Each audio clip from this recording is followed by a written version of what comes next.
Hello, y'all. How's it going? It is Tuesday, which, based on the new schedule, is the stream day now for, replaying, games, doing playthroughs, all that. Specifically, right now, it is, I am playing through Skyward Sword HD, and tonight is another stream of that. I don't have anything to say up front for a change. No preamble, no big preamble, other than say, hello everybody. I've had a hell of a weekend. I've pre-ordered a thing. I've been looking at apartments. I thought I had one that I like, but I'm still ironing out the details, and, it's a whole fucking to-do. It's a whole fucking headache, just making sure that the place is optimal. No deal breakers, no issues, no weird gotchas. And also thinking, do I want to go up flights of stairs? Is that okay? Should I try to get one with a detached garage or something? Like, how is that gonna work? I don't know. All I know is that I would really like a place that was nice, and I think I might have somewhere where I would be happy for a year or two until, apartment time was over.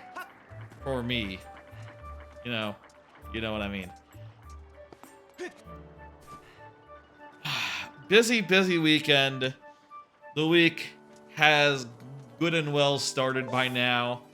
I've had days in the office, and now it is time to just play a video game.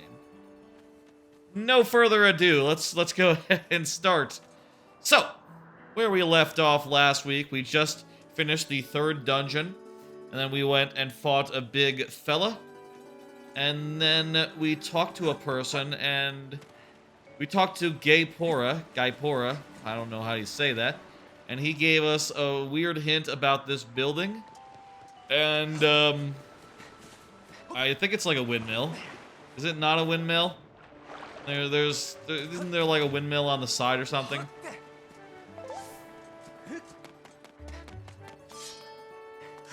Maybe it's not a windmill. Is it a windmill? I thought it was a windmill. You know what? The windmill is not this building. There are windmills around, though, like that guy right over there. Was it about a windmill? Let's ask our, fee. This will be the first thing that we do. Let's, do this whole puzzle thing to work out what the lyrics of the Ballad of the Goddess are. 2 great whirling sails towards the light tower.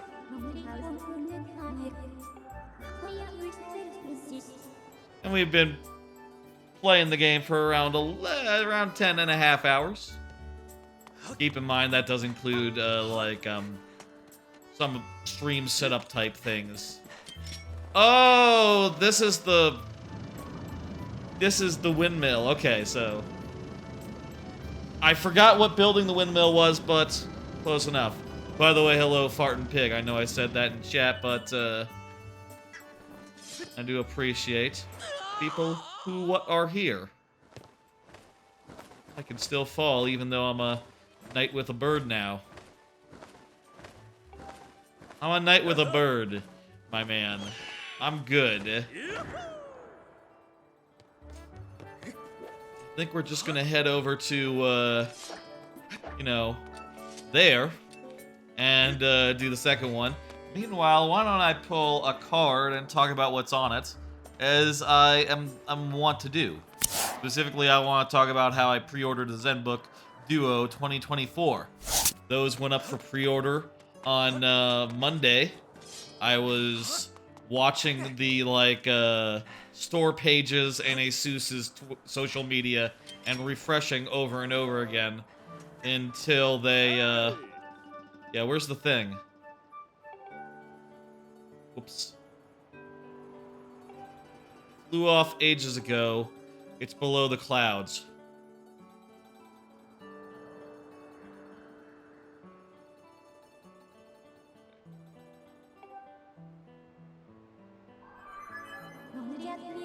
It flew off ages ago. It's in the clouds. Cool.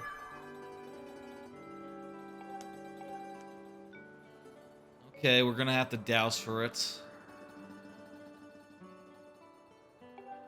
We're gonna douse for it using my sword. Go talk to Gonzo. Okay. This is a whole thing, isn't it? You know, we got through Act 1 relatively easily. Everything went pretty goddamn smoothly. But I remember this game, it does get bloated in a lot of its chunks. Even if they are full of some good bits and some less good bits. There is a lot of bloat, and I would probably characterize this as the very start of that. Ooh. Anyway, the Lenovo, or sorry, not the Lenovo, jeez. The ASUS Zenbook Duo is a 2-screen laptop. Looks like this when you pull it all out. And, well, the keyboard attaches on there and with pogo pins, so it charges while it's attached, and also it folds up normal, so it can be transported normal style, which pretty cool, pretty good quality of life features, as well as stuff like having enough ports, having beautiful displays, good chips that are pretty goddamn capable. There's a lot. Oh, I didn't mean to talk to that guy. There's a lot that when I first became apprised of this new laptop, I got really excited for it, and well, I've been able to pre-order it.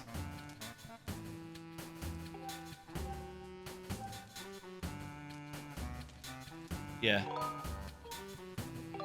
Take mine? What? Ancient flower. Is that bomb? Is ancient flower a bomb? Okay. Now we got a little guy. He's fixed up in the present even. Look at that.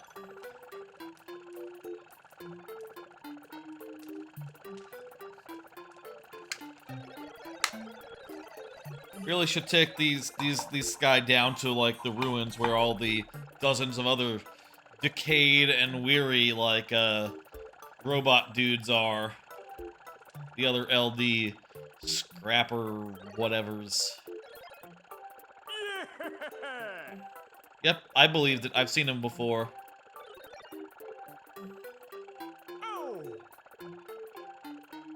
Yeah, move some stuff around for me, thank you. Master Link. Okay, we'll find the fallen propeller. Who are you? As if I love you. Oh, jeez. Is this character like a horny character? Weird. A simp, I suppose, would be the word. Okay, whatever. Is simp like, cool? Is that a cool thing to say? I don't know. I don't know if that's like a term that people like. You know, or if it's offensive in any way. I don't know. It's descriptive of a very specific kind of dude who is kind of a little bit, okay, dude. You know. Trying a little too hard in a way that is just obvious. In a way that makes you go, ugh. Right. Yeah, I can see where your thoughts are at. See exactly what you want. You want my sword. In a unusual way. I should use the deuce. I should douse. It's over there. Green.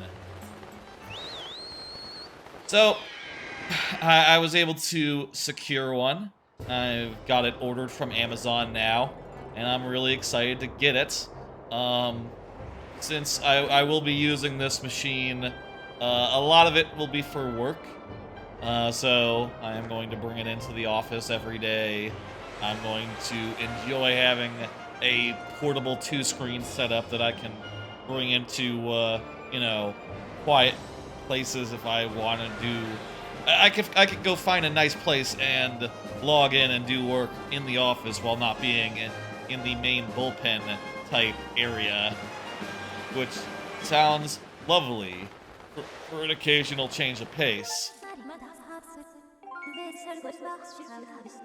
Yes. Where are we going specifically?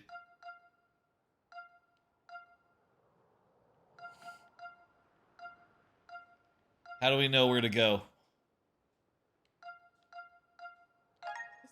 Go behind the temple, because I don't know it all.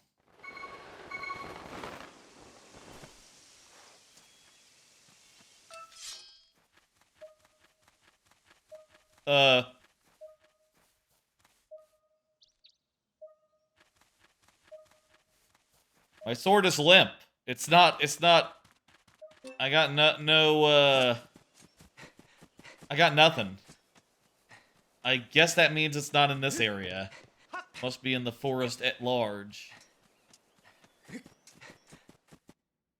Cool. Anyway, I'm really excited for it to arrive to mess around with the 2-screen setup, and I will say it does have enough power where I can really do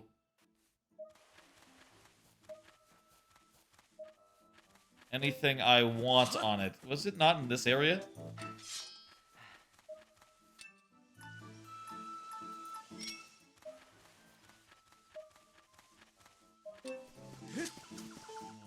Check.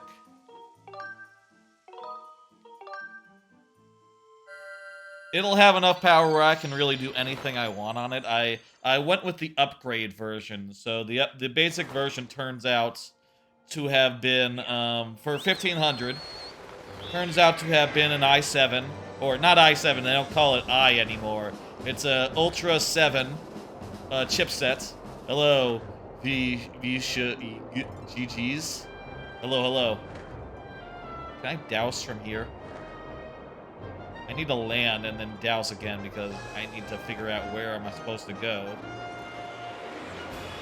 It's the base model turns out, based on the pre-orders and the once it went available, turns out the base model was an i7 with an HD screen and 100 terabytes of storage and stuff. And the upgrade model has 32 gigs of RAM, so like twice as much RAM as the base model. Also a i9, or not i9, Ultra 9. And what was the other thing? Oh yeah, it has 3K screens. Oh, it's in the fire area. There's our problem. Totally thought it would be in the forest. Turns out the upgrade version is only like $200 more, which I saw that and said, okay, well, I'm gonna get that version then. That's pretty straightforward to me. That's a worthwhile upgrade for the extra RAM, extra good screen, and whatever extra like stats it puts on it as well. How do I do a dash? Oh, it's X on this controller. Again, talking about the ASUS Zenbook Duo, which I was just able to pre-order yesterday. Really looking forward to when that arrives. Supposedly, it's supposed to ship in like 2 weeks from now, February 14th. So looking forward to that. It'll mostly be for work, but also I'm gonna put like all my stuff on it, and it's strong enough where it can handle a stream, I'm pretty goddamn sure, and then some. So if I want to try to do like streams in other places or like on the go, I think that would be a fun thing to try with that with that there laptop. Let's go from the temple down. I think that's going to be easier. I'm excited. Most excited I've been for PC hardware since the Lenovo Yoga, the first one, came out, and I was a big believer in that. That was the last laptop I had before, you know, going to a PC situation full on. And I'll also say of this, it was $1,700 for this version that I got. I think it's $1,700. Was it $1,700 or $1,799? I think it was $1,700. Not a big increase, but I'll also say that my company, my new work, has like a program where they pay for a good chunk of that, like, you know, work from home type equipment. You know, like they reimburse you a little bit, so basically got mostly off a good laptop, which is part of why I was able to justify getting it like literally a month after I built a gaming PC. But also I've been looking to change out my my laptop for some time now, and this was a great opportunity to. And not just that, I'm also excited for it. I'm not just looking and going like, yeah, I just need a new laptop, whatever. I'm instead looking at it and going like, oh shit, I can't wait until this thing arrives. It's gonna be so good. I'm gonna take it places. I'm gonna set up the 2-screen mode, and I'm going to, you know, stand out. I bet people are going to say, what is that? Is that a 2-screen laptop? And I'm gonna say, yes, it is. I don't mind. I like having the best technology, the best things. I'm a big believer in, you know, finding those things where they are and getting them. Pretty straightforward. Making good use of them. A whole 9. I'm excited. Where is that propeller? We should do some good old-fashioned... Wait. It's either in there or in there. Let's just go over here and see.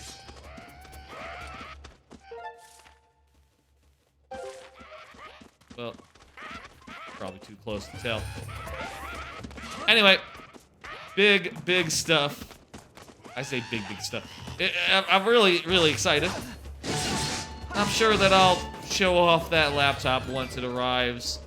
And I'm sure people will go, ooh, this isn't it? And I'll say yes. It is quite a nice piece of hardware.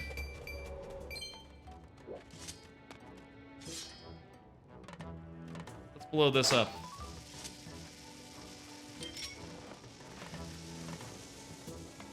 I don't think this is it. I think we need to go back up the mountain.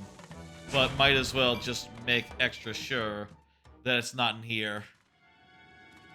This is absolutely not the place. I don't think we'd see a... Wait, well, yes it could be. Yes it could be. But I don't think this is it. I see a cutscene like this that I feel like I've never seen before. This can't be it.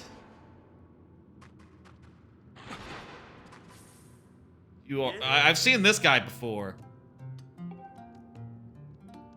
I think I remember this guy.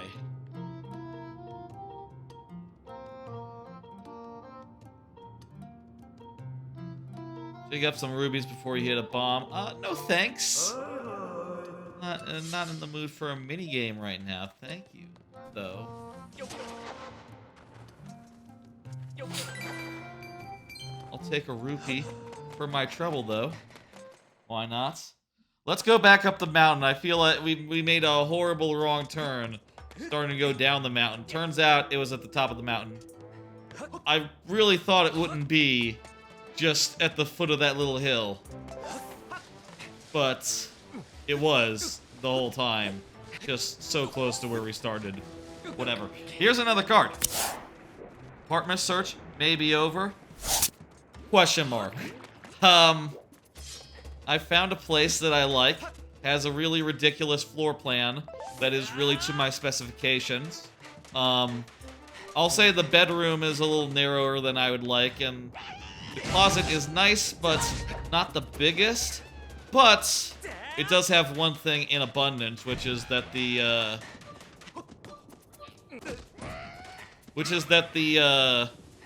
living room area, goddamn massive. It's really goddamn long, in a way that I appreciate as someone who has a whole like TV setup, and then I like to put behind that a whole like you know, full desk, a full L-shaped desk situation, and then other things right behind that. So if you just use all your floor space in a big like a square, that really doesn't suit me very well, unfortunately.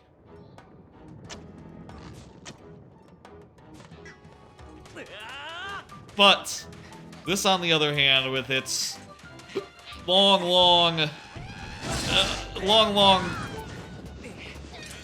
very, very rectangular layout, actually suits me to a T, and I wouldn't mind getting this place.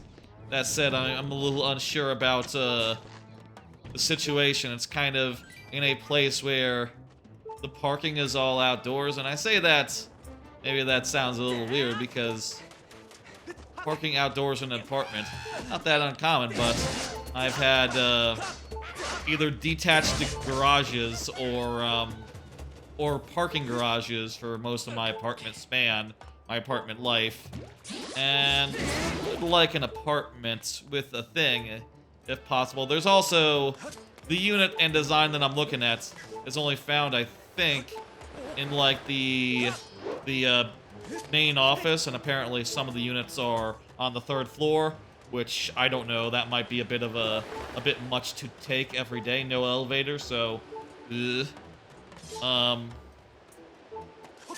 to get this. Whatever, doesn't matter. I'll die, I guess. Or I could use a potion.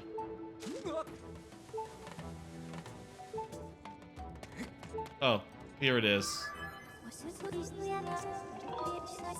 Yes, call the robots.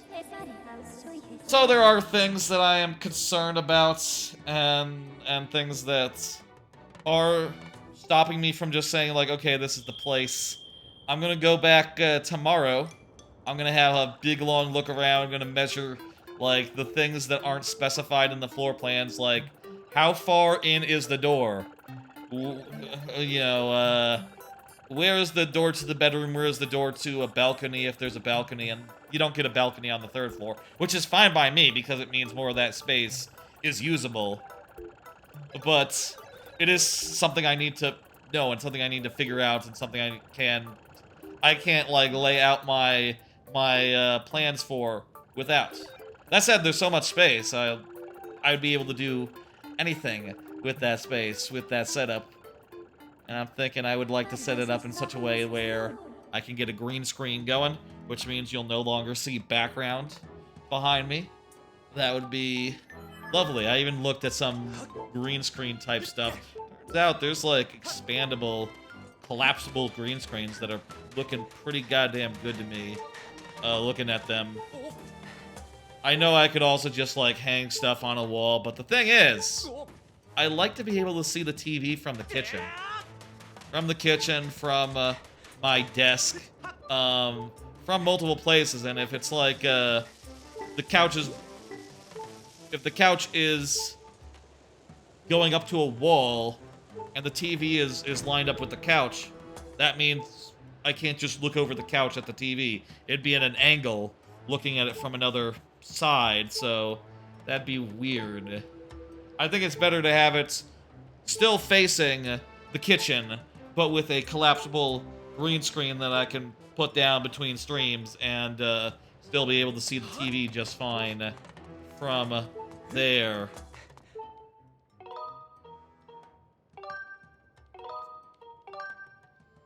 So those are some thoughts, you know. I'm gonna have them like show me some other units as well. I'll say one thing that always is a turnoff for me in an apartment if they have those terrible crap closet fixins. If you don't know, let me be more clear, because I don't think anyone else calls them closet fixins. I don't like it when the closets just have those middle grates in them. I want wooden shelves and a big fuck off bar the size of like this big around, like maybe this big around, size of an eyeball in circumference, and I want that to hang my clothes on. Seeing like chicken wire and fucking grates, I just think, ugh. Spend like $20 on each of the closets when you first make it. It's not hard, and that crap turns me off so much. Not having the good wooden stuff in the closets.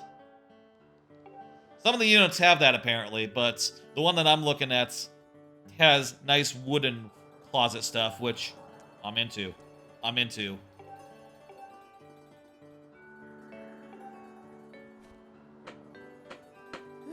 There you go. There we go. Hey.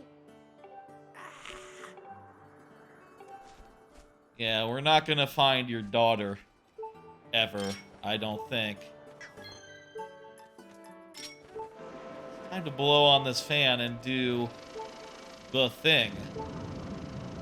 Oh geez, it has to take a long way around. Anyway, more searching to come tomorrow afternoon. I'm gonna go over and tomorrow evening, you know, after work, I'm gonna go over and try to get a bunch of questions answered. See if I can see like a unit they have with a detached attached garage or something. Maybe that would be nicer. And the only question is like layout and the nicety of things in there. I mean, the ones with attached to garages are a lot more expensive, so they better have the nice stuff in there, honestly. I'll say with the one I'm looking at, the kitchen is not as nice. It's a little bit of a cramped kitchen, but I don't need to have more than one human in the kitchen at any time as a single dude, so I'm not really terribly concerned about that. That's a trade-off I'm willing to make.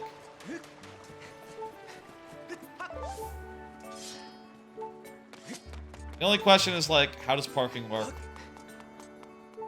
How willing am I to do stairs?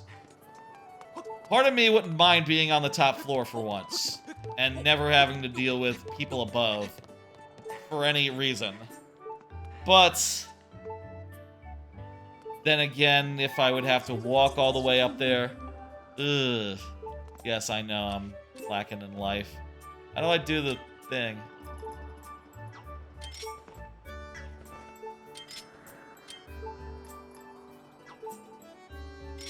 Oh, X. Weird. It's a weird place to put the item where you just pull it out and strum it for a bit.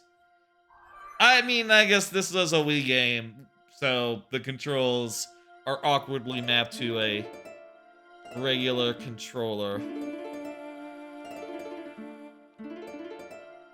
This is a bad minigame.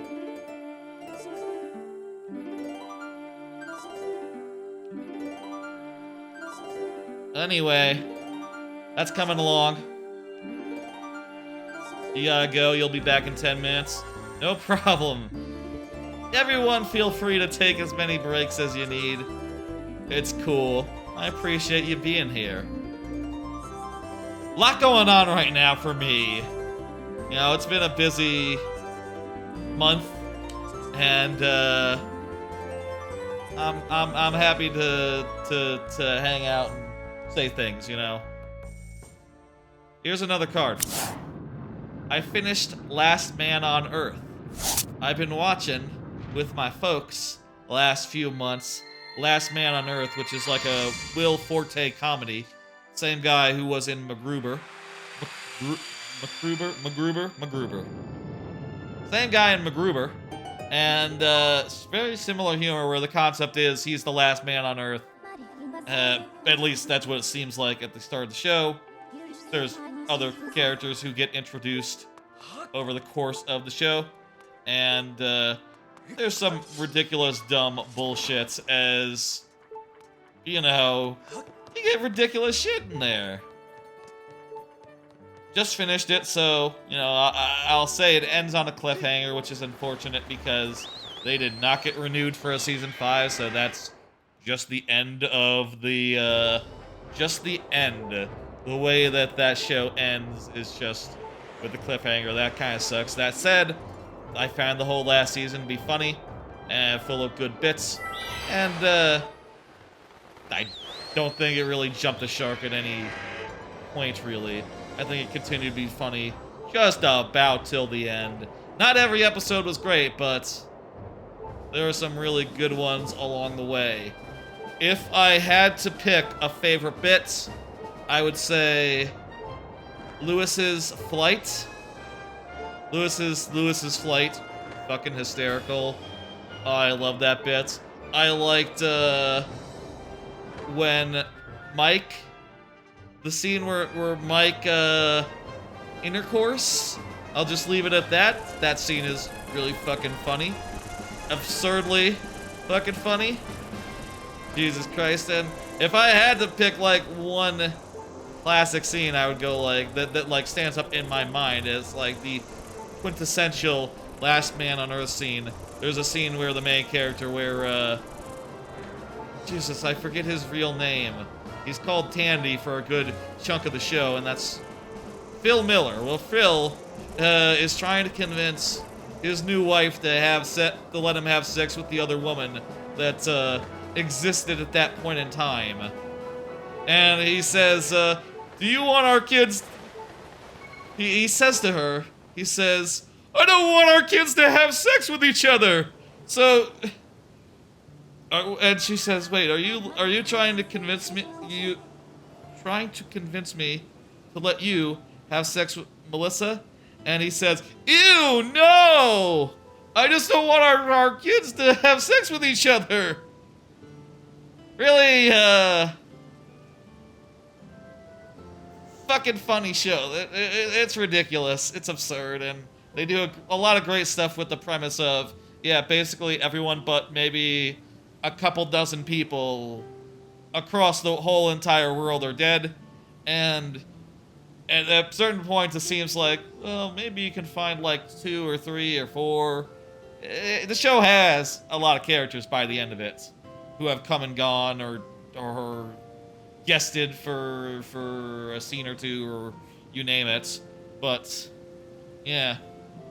Hey, we're here on Mysterious Island, Isle of Songs. Let's do this bit. I guess we're done with the windmill, and now we're in a mysterious cloud area. We gotta do like a puzzle. So each of these is going to pull up some blockers. Okay, I think we just need to unblock it. And then, whoa.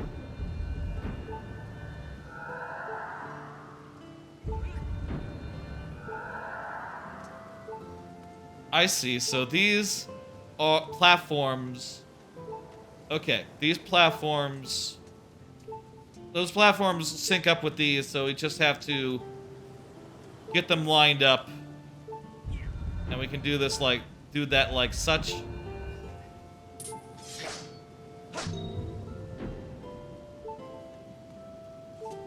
This is an alright puzzle. Oh wait, there's one more to line up. Well, that one's free.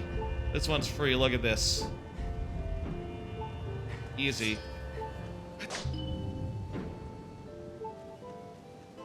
Anyway, Last Man on Earth, really enjoyed watching it for the first time with the family. They had seen it before, so sort of a unusual thing. I'll say, like, a lot of the shows I've rewatched with family have been one that either we've all seen before, like The Sopranos. We love The Sopranos in my family, jeez. Or ones that I've seen before. Like we watched through most of Buffy, but sort of fell off through the end. They had never seen it before. I think it's more young adults, I guess. And when when it was coming out, it was aimed younger than they were. You know, because they were old while I was a kid and it was new.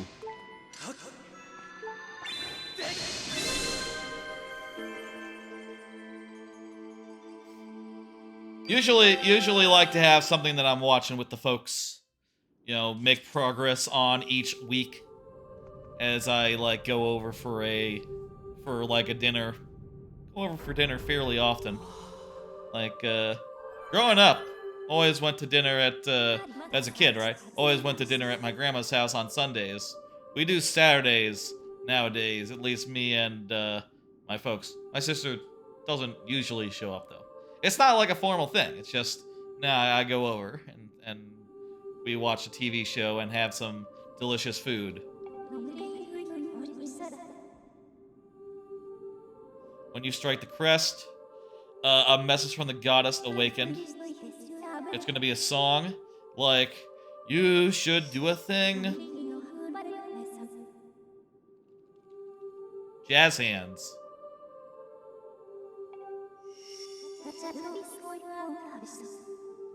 Sacred flames are 3 in number. You must earn the 3 sacred gifts. For each trial you overcome, you'll be blessed with one of the gifts.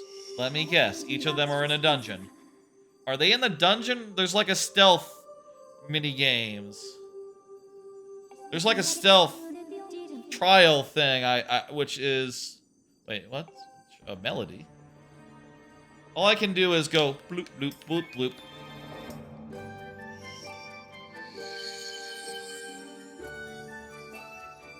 I bet they had ambitions for this to be an actual playing a song mechanic where you went like doop, doop, doop, doop.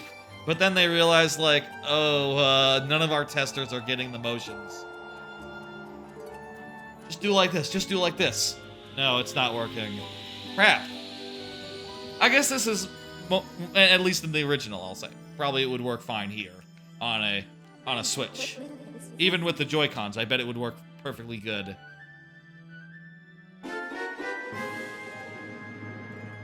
They call it 4-Force Courage? Wow, okay. I feel like 4-Force Courage should be cooler than that. What is 4-Force Courage? Oh, it opens a door or something. It opens a minigame. Thanks, 4-4. Thank you for the minigame, 4-4.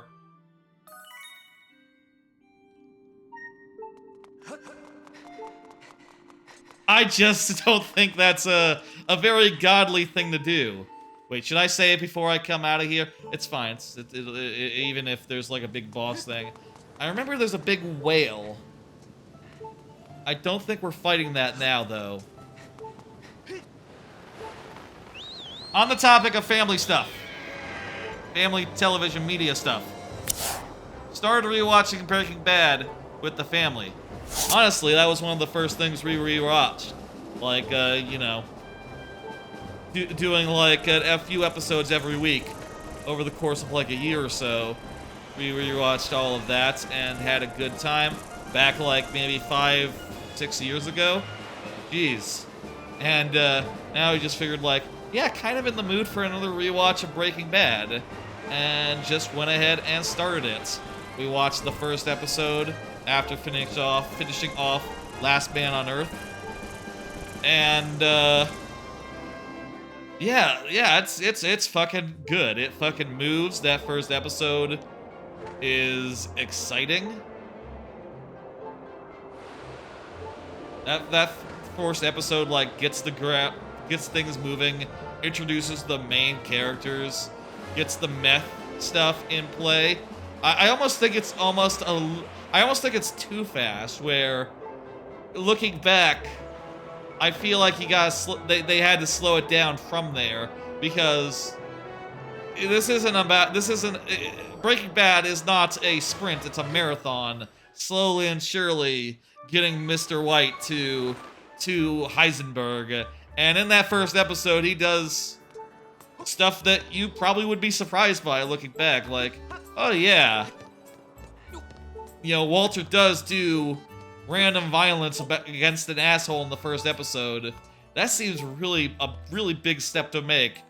And also, wait, how come he didn't get, like, arrested or anything for that? Everyone was just like, huh, old man just kicked a kid's ass. Well, it was probably warranted, right, old guy?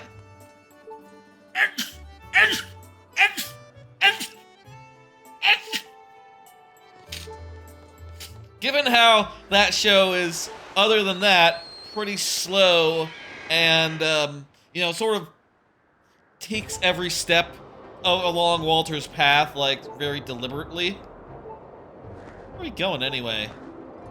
Let me stop and ask where we're going. That one scene is a little jarring. Anyway, can't wait to watch more of that show.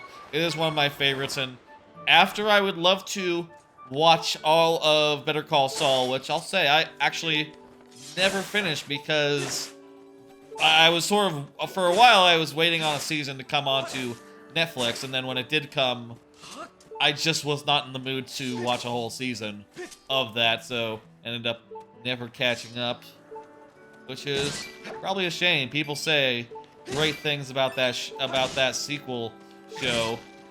I'll say I was never as into it as the main show. I always thought that it sort of shoehorned.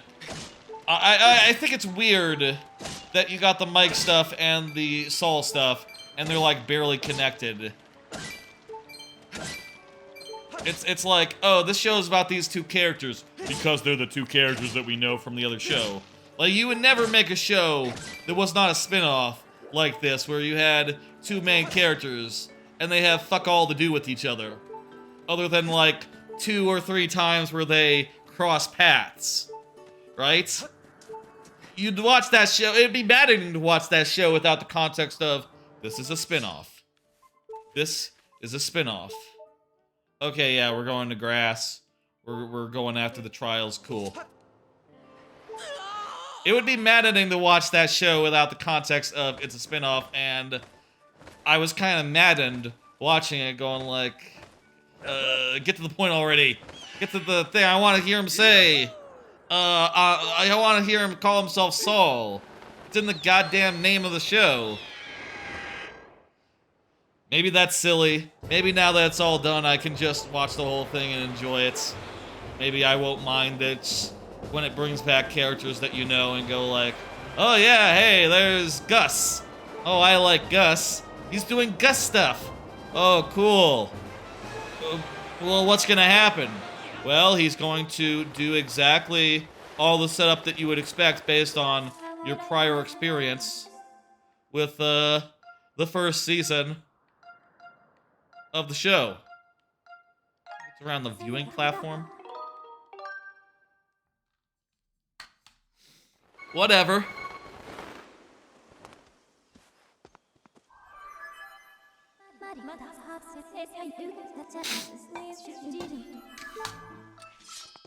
I think the trial gate is, like, near. Ah, it's right here. Perfect. Anyway, looking forward to play. Looking forward to watching more Breaking Bad, and probably going through the second show as well. Maybe by the time I finish, I'll be, you know, we'll all finish. Me and my folks finish going through that again. Maybe there'll be another Breaking Bad product. Who fucking knows? I wouldn't be surprised if they wanted to do another spin-off. What's Vince Gilligan up to these days? Whatever it is, I bet it'll be cool. I'll definitely watch more from him. I guess I say that. I don't know what the Sopranos guy did after Sopranos. I think they did, like, fuck all. Which is why you don't hear about, like, a successor to the Sopranos. They did that movie that was terrible, like, 20 years later. That was not good. Okay, hey, it's trial time. We got a trial, folks. This is a whole stealth bullshit thing. That's... If we fail it, we have to start it over. And it can be pretty scary if we get caught.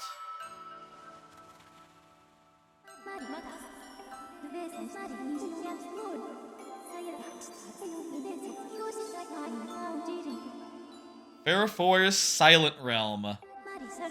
So wait, are all the songs like the three trials? Are they given by the three different gods? Okay, so it's not just her minigame. The other gods also have a minigame.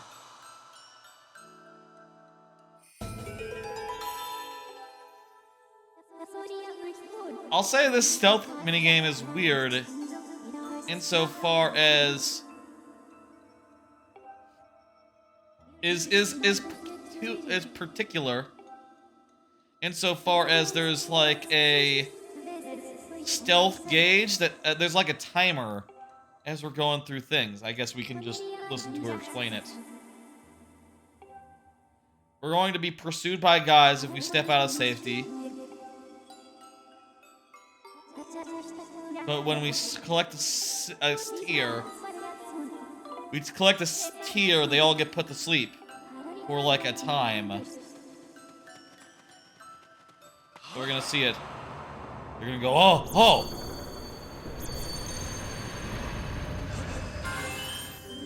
But as soon as we got a tier, they are frozen for 90 seconds. Wow, that's a while, actually. 90 seconds. Of course, if we were to step into any of these fields, they would come back to life. Sure as shit.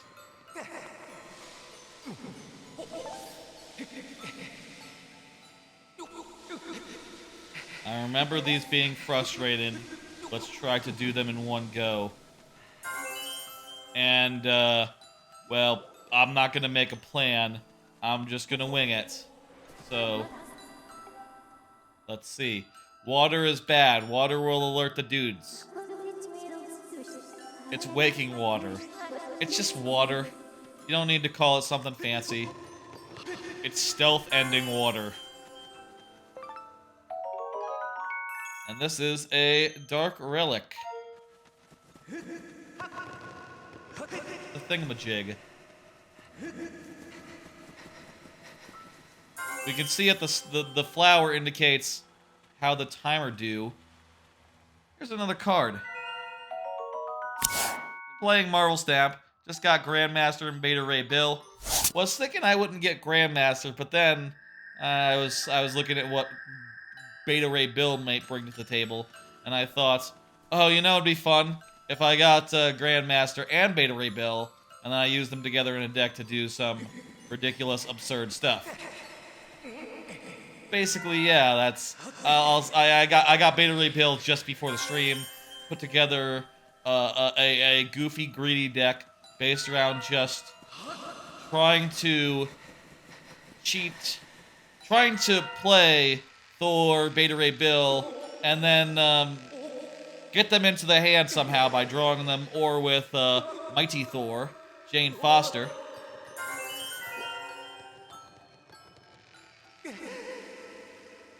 And then playing, say, Wong in two of the things, or two hammers, or the two hammers and Odin. What's especially good, Wong, two hammers, what's the other one called? The new one, Grandmaster, which causes the hammers, each of them, to go off literally 3 times each, which is absurd. I had one game where I was able to duplicate Beta Ray Bill, and yeah, six doubles is a fuck ton of power to have on a single dude. I am not planning this out. I am hoping for the best. This guy see us? Yikes. Yes, he can.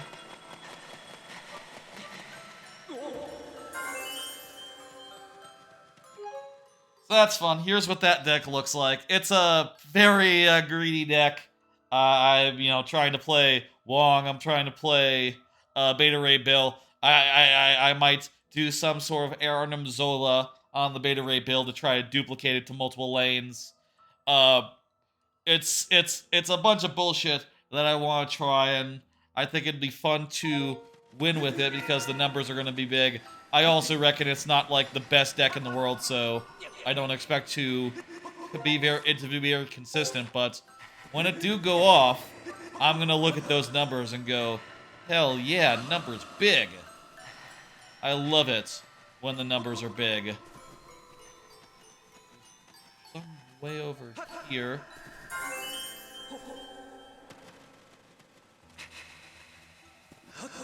I think Beta Ray Bill is probably not a great card, but I think he's a very fun card. And in the deck where I have built where you can trigger the hammer multiple times. Oh shit, water!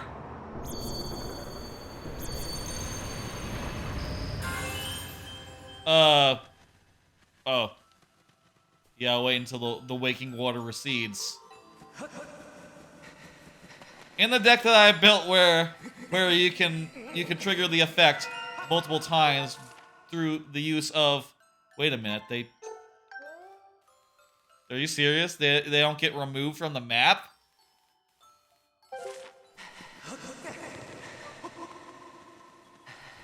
Well, there's one, and the other is...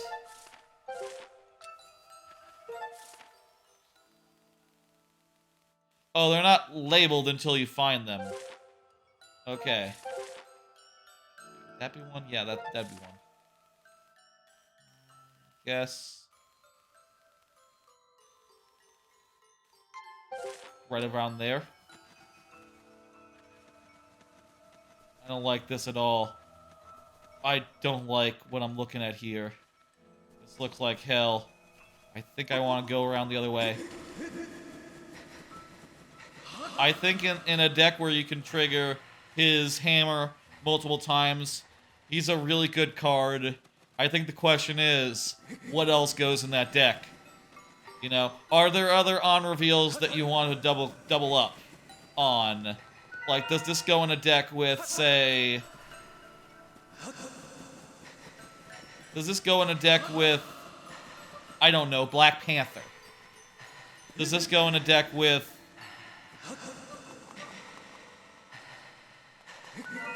Maybe. It would make sense to put it in a deck with Black Panther. It's just a little bit pricey to do Black Panther, I think. Does this go in a deck with... I don't know. What's her name?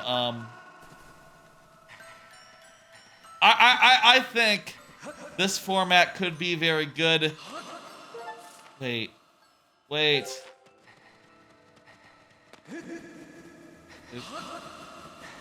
Oh, fuck me.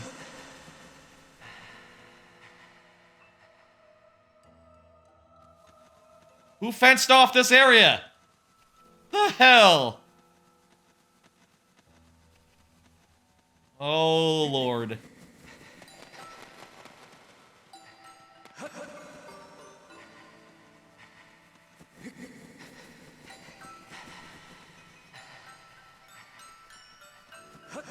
I guess we made a wrong turn. We gotta, like, really jam it and go to the other fucking... all the way around the loop to...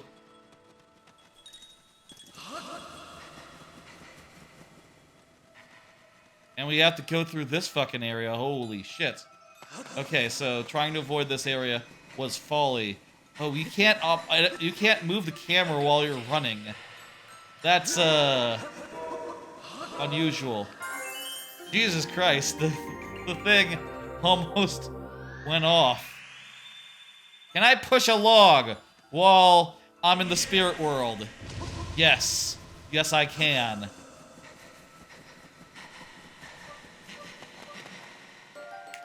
Good. Went off without a hitch. I like it. And the best part is we won't have to do another one of these until we do the,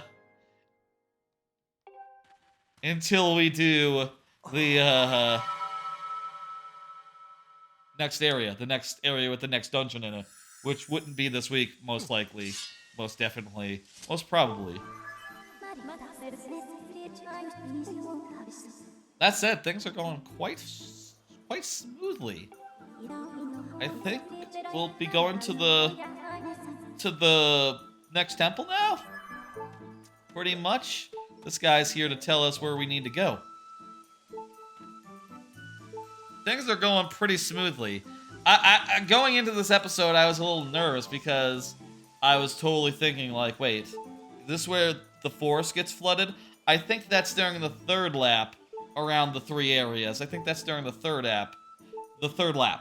That part I really hated the last time I saw it as a... I was about to say as a kid. This game came out in the aughts. Or no, not in the aughts, in the 10s. I was an adult by then. As a 20-something, I really hated that. Was this the 10s? It was like, was it 08? Either way, I was of age by then. So, you know, not a kid. But when I first played it all those years ago, that was probably my least favorite bit. Yeah, it is cool, isn't it?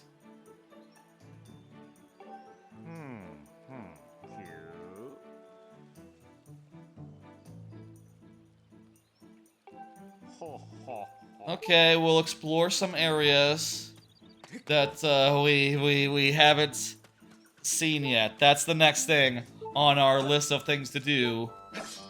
Explore vaguely, and then we can find the dungeon, and then we'll go into it and we'll do it. Simple things. There's a big guy with his ass hanging out over there. Let's fight him.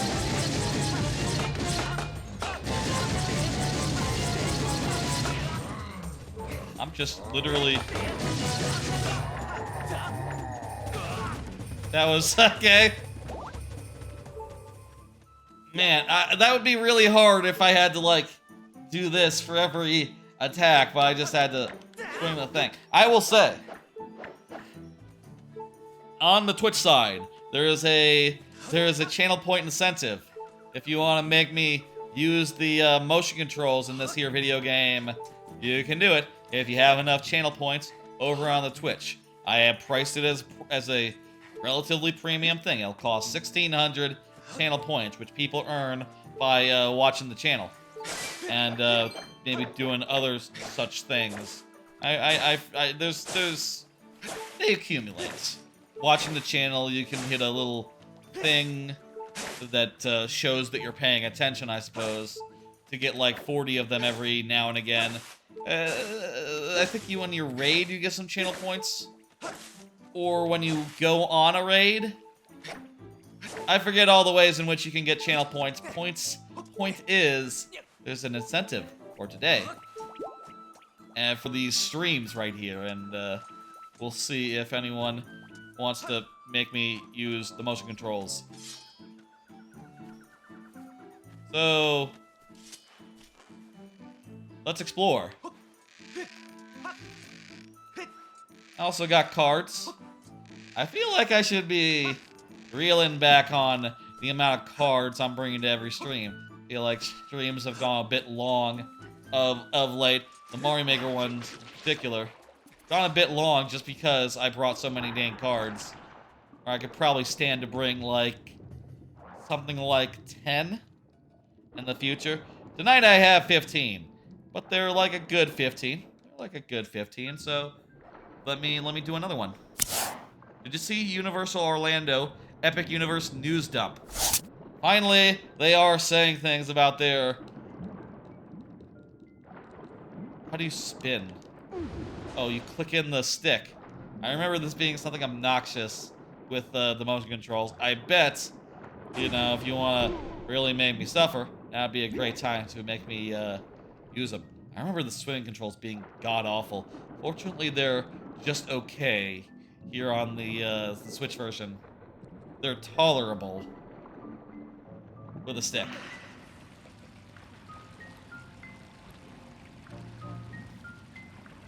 Big news dump. They basically said like, hey, here's the 4 areas. It's How to Train Your Dragon. It's the Dark Universe, Monsters Land. It's Nintendo Land. It's Ministry of Magic.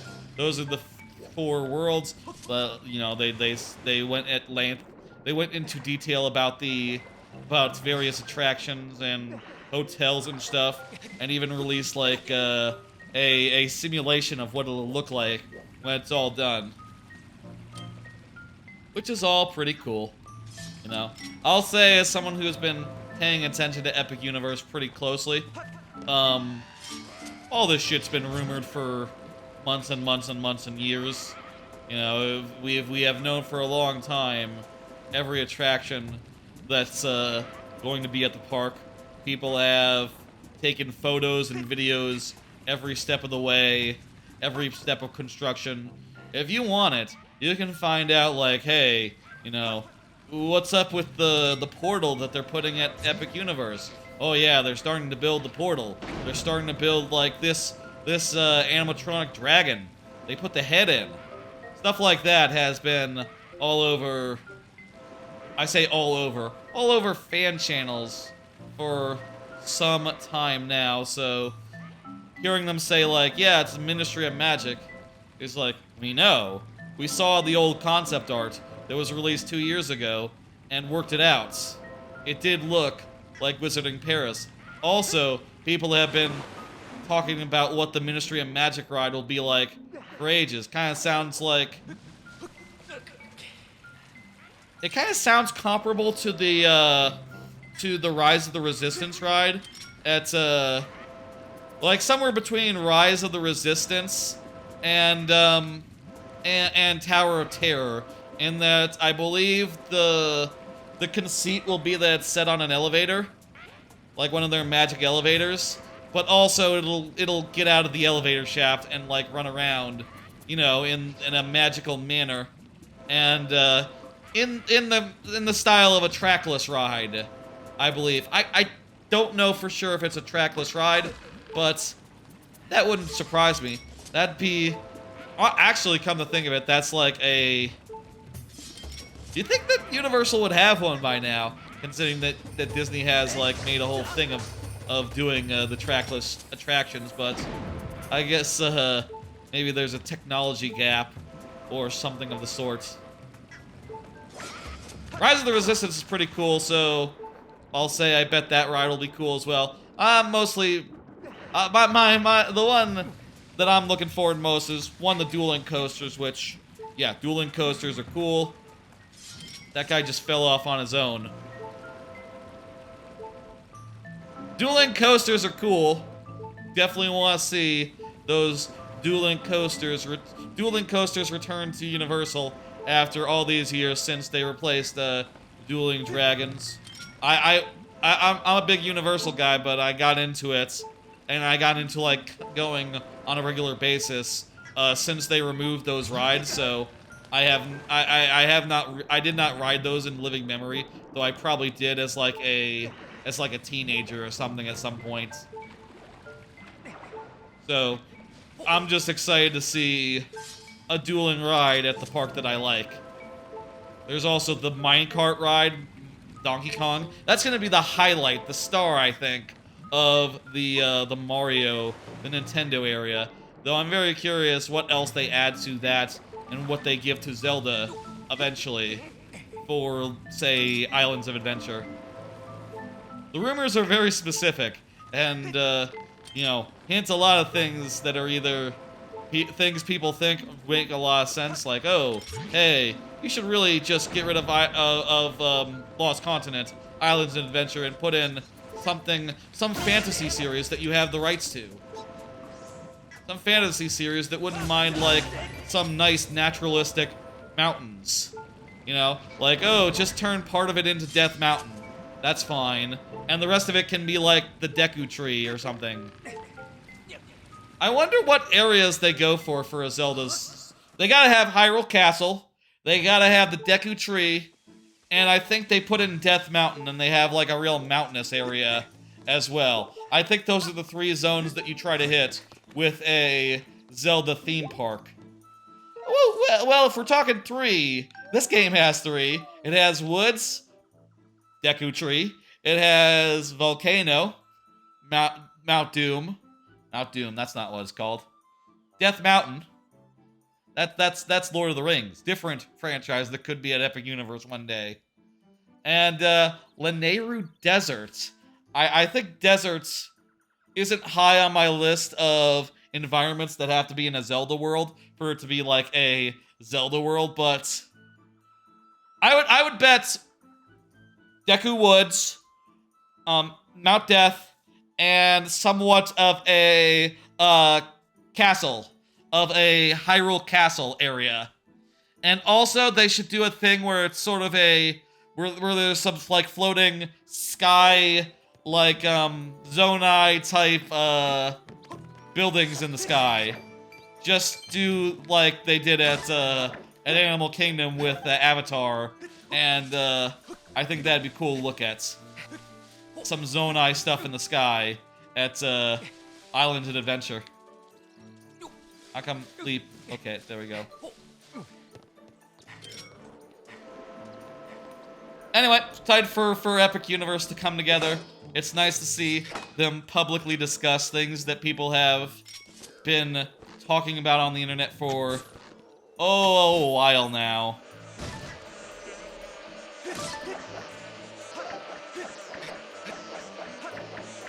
Okay, these guys are tricky. They're just dodging. I cannot hit these guys with my sword, and it's fine because they decide to leave us alone. They're nice like that.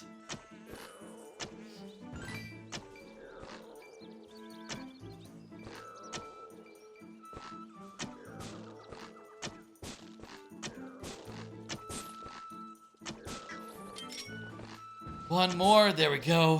Whew. Looking forward to seeing Epic Universe once it's done. We'll definitely go there next year. Probably like a big, proper vacation, you know. My family will be going, I bet. My mom loves Universal, so she's definitely going to be in the mood for like a week-long Universal trip next year that includes Epic Universe and the other parks.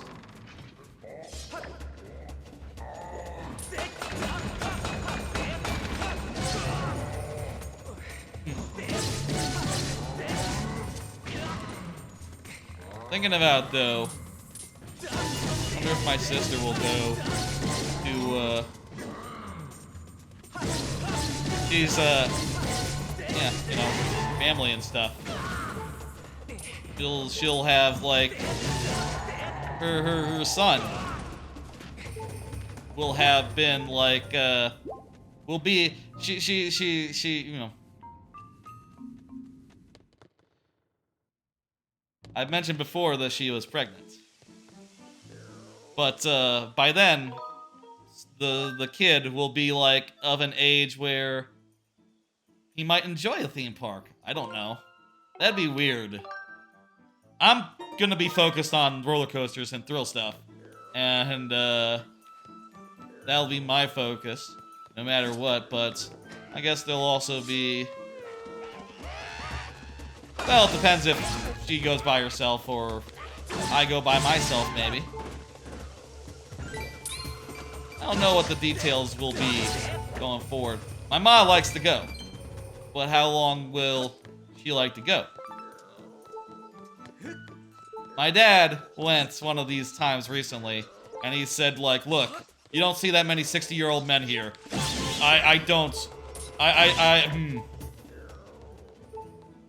Having trouble with the forces and stuff, apparently, as the body gets older. So, go fucking figure. We'll see. Time is weird. And the future will probably be different, won't it?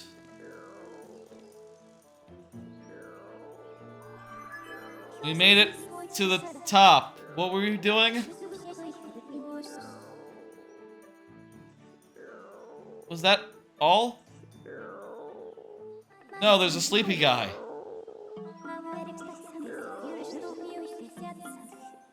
Okay, yes, that guy has been snoring.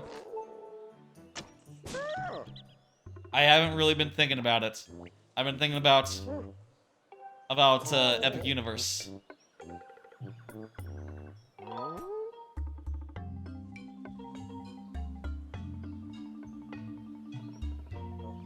I can see you. Even the Kiwi can't see you these days? What does that mean? I'm here for the flame, man! That's right, I'm here for the flame to enhance my sword. The flame to enhance my sword? Is that... Maybe I haven't been reading all the dialogue that closely, but... I knew we were after a MacGuffin. I guess we're gonna put our sword in the MacGuffin.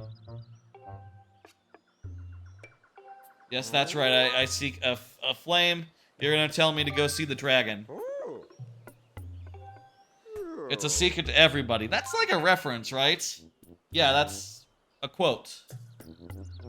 Yes, it's 4-4's flame.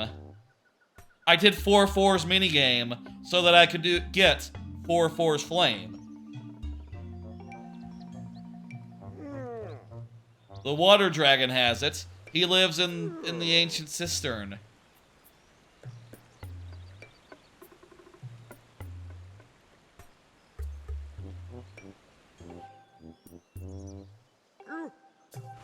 That's right. I will seek out said dragon.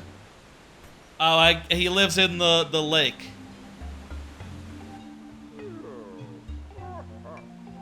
Okay, he'll tell me how to open the gate, and the gate will let me go in the thing. I must make the symbol whole.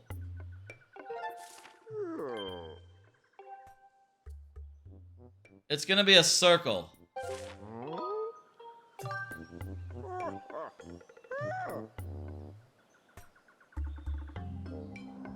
He's got like a really gnarly butt situation going on with his like bud back there. I will watch myself.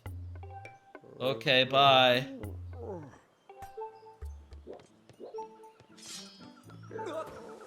Pretty high up.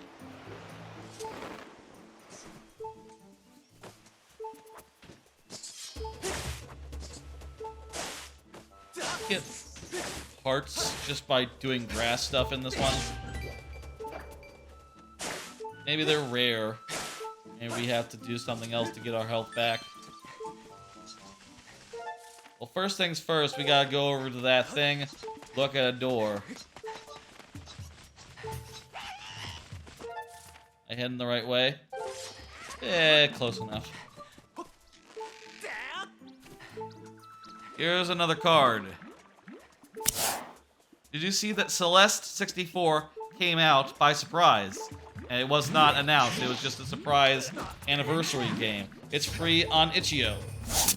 Apparently they did like a 3D, a small scale 3D platformer that takes inspiration from Celeste. I watched like a few seconds of it on the internet, and I said, oh, that looks cool, I should try that out. I wouldn't mind. I've talked about that we're doing a 2-stream-a-week schedule for now. I was thinking I might do another Saturday stream, maybe. But with this stream, and check out Celeste. Maybe on Saturday morning. Celeste 64. That sounds like a fun little thing. I'm very curious. If it's just like a Kiwi 64, Super Kiwi 64 type thing, or it's just a little 3D platformer that's light and good for a 1-hour romp, I would really enjoy that. Really cool thing. Celeste, hell of a game. Love Celeste. Definitely want to check that out.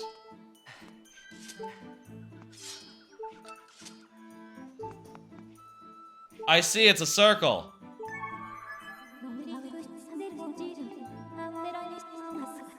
Circle.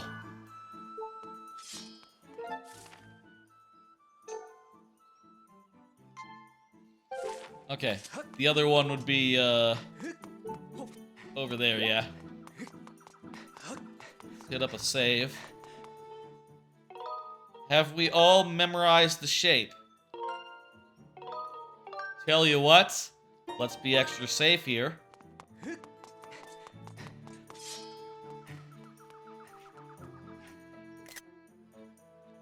There we go. We definitely won't forget now.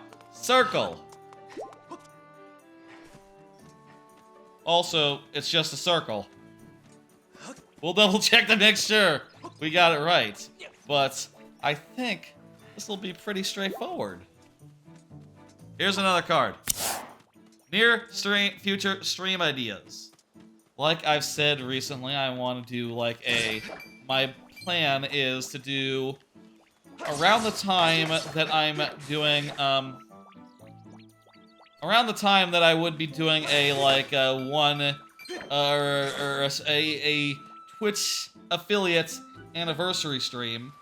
I'm gonna do a big stream, but not explicitly for that anniversary. And that's gonna be a Banjo-Tooie stream where I try to finish it in one session. That game is long, but my file times tend to be around 9 or 10 hours, getting every jiggy, so I'm pretty sure I can do it.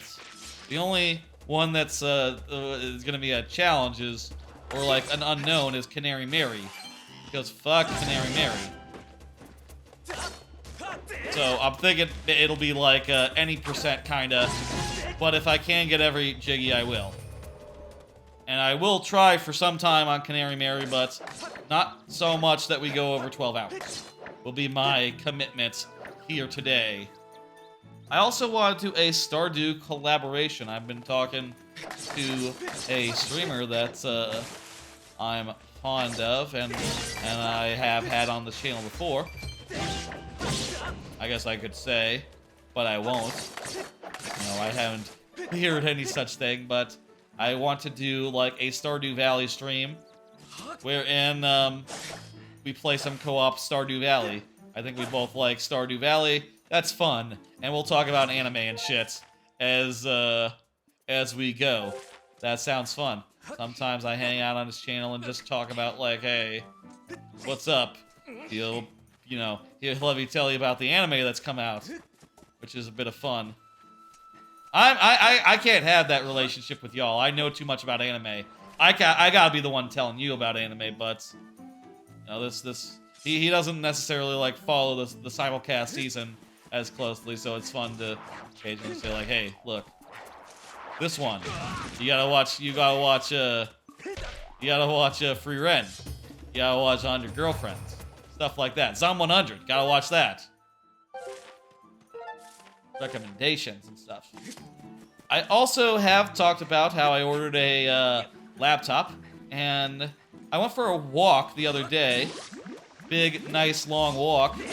And I realized during that walk, because I'm doing the Twitch and the YouTube stuff, I can't really, like, do streaming from my phone as easily, because even if I could do, like, the Twitch stream in the Twitch app, I couldn't also send that over to YouTube at the same time, so, you know, I would have to, something else some other way to do, like, an outdoor stream. And then I realized, oh, I have a laptop. Wouldn't be funny if, or I will have a laptop soon. Wouldn't be funny if I set up the stream OBS on the laptop and, like, tested it while on my phone in like, the woods or some shit. Maybe not the woods, but, like, on a trail somewhere, just, like, setting up and, I don't know, playing some Paper Mario with, like, trees and stuff behind me. That'd be an interesting... that'd be a fun, goofy, bad idea way to test out, like, that new laptop what is gonna come in like 2 weeks and change. And also, like I said, Celeste 64 would like to look at that on stream. That seems like very much the kind of thing I would do. The kind of thing I would,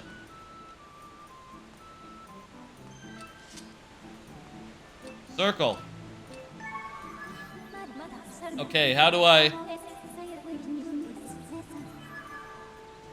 Okay.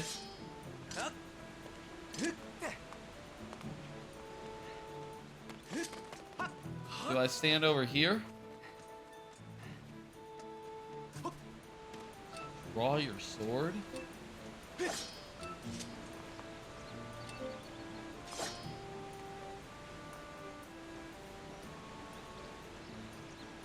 Draw your sword in the pattern.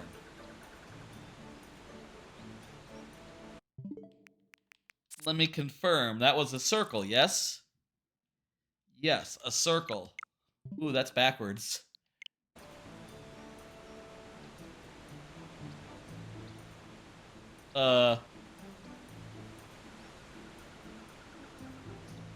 Circles.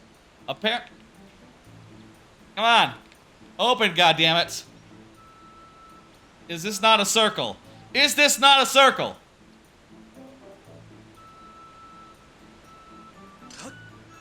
Do I have to energize my sword?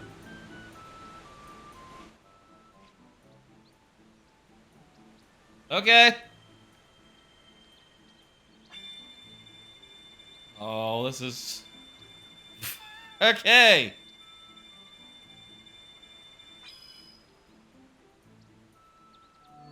Good enough.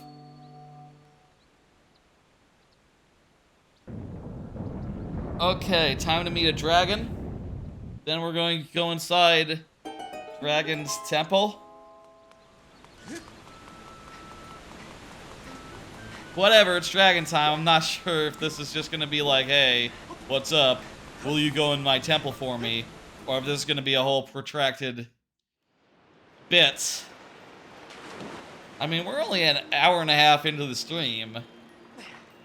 I feel like this has been a little bit of a fetch quest bullshit segment, but on reflection, it's not that bad compared to, like, the similar segments of Twilight Princess were about as long, actually. And about as contrived, quite honestly. The only difference is that there's, like, more minigames in this one. More minigames and more...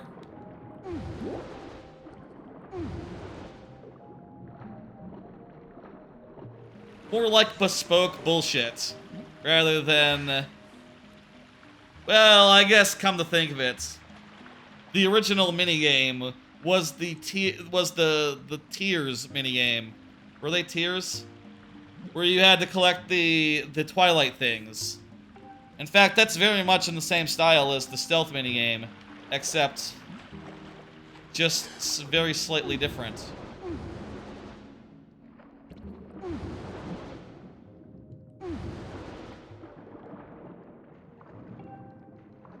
Don't worry, we're very polite. I'm gonna bust through this fence if you don't mind.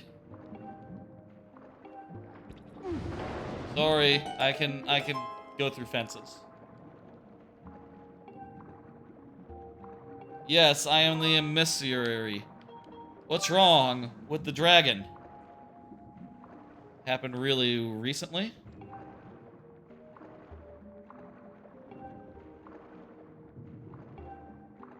Okay, she needs some special water. I will go to where your special water lives. Yes. This is the setup for the Ancient Cistern, right here. The rest of the faffing about could not be set up. They couldn't also make it so that, like, oh, the trial is also setting up why you need to do the trial and the symbol. They couldn't make that also part of the setup. Here's how you could do it. Have it so that the guy up top says... Actually, you know what? You need to rewrite a few things. Because these guys cannot be on top of a tree. These guys, they need to be in water. There's no tree at the tops of waters. At the tops of trees. God damn it.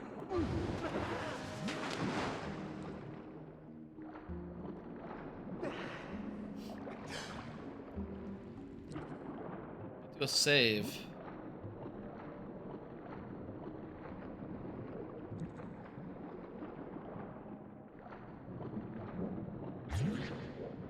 The swimming controls are really awkward, but at least they're better than they were on the original version of it, you know, on the Wii. It's an improvement, not super too much of one. There's only so much you can do. Money, I'm literally full up. Oh, I should have bought some shit while I was in town. But I don't need money. I don't need money. All I need is progression right now. Let's do another card.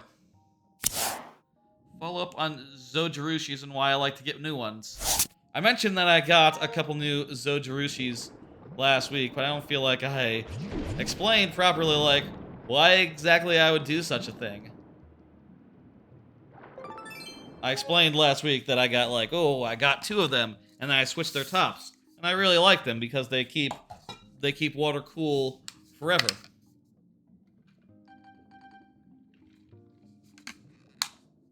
I stick by this brand. The thing was that I was on the previous Zojirushi for a while.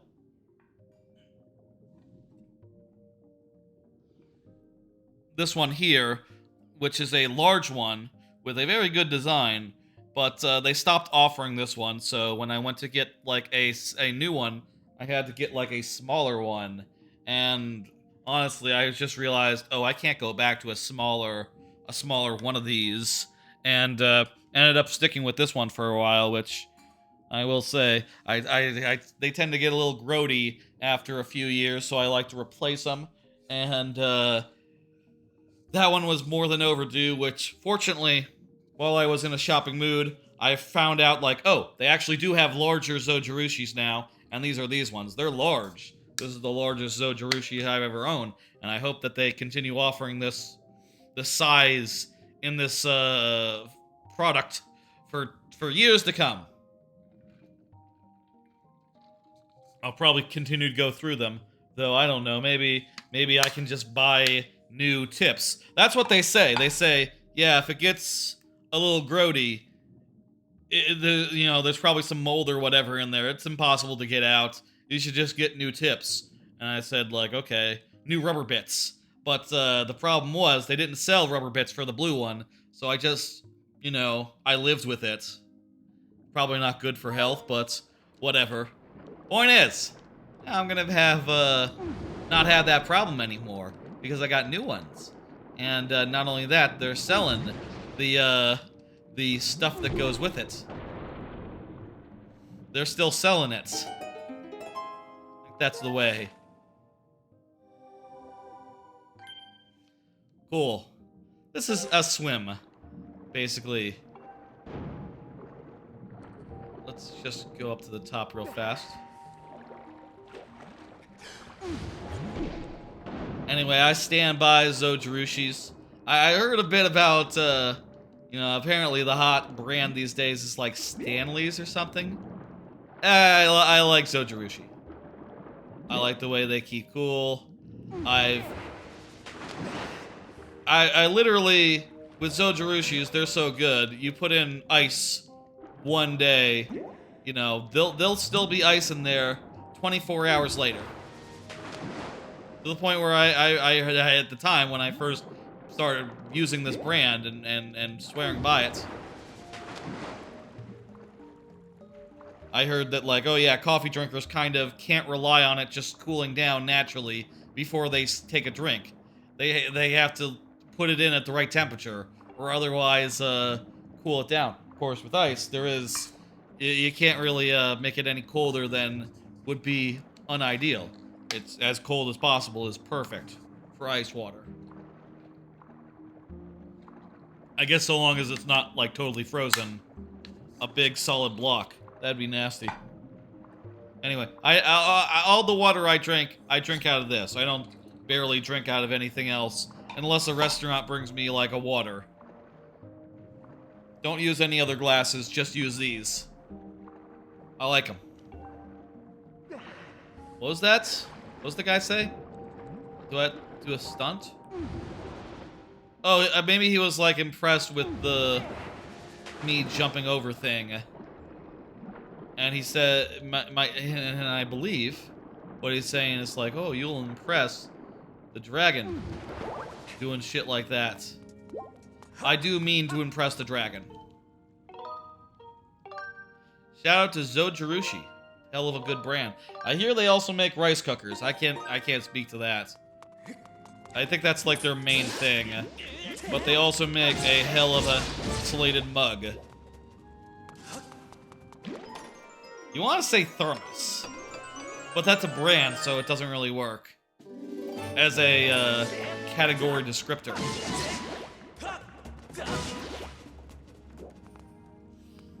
And I'll also say getting 2 of them sometimes is essential because I'll tell you, Texas summers, they get fucking hot.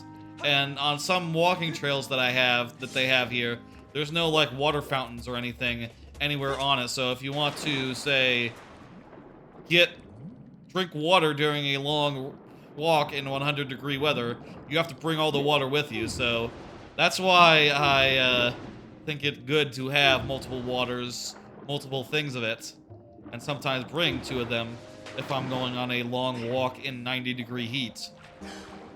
And having them both be very, very large in capacity is real great for that. I suppose also, since these are, since I filled them with ice before I put water in them to make them extra, extra, extra cold, that does limit what capacity they have as far as water. Insofar, you know, the water is just basically filling up the cracks.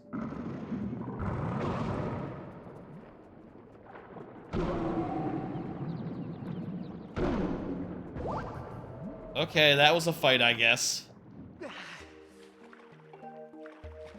I just rammed that guy twice, and he was dead.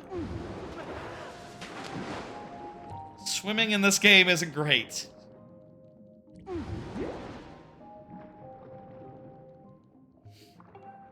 At last, we're here. Yes. This is a door. Please tell me it just opens. Maybe his head is a key. His head is a key. That's funny. That's very cute. That's a good idea. These guys don't come back after this. You don't see these guys in any other Zelda games.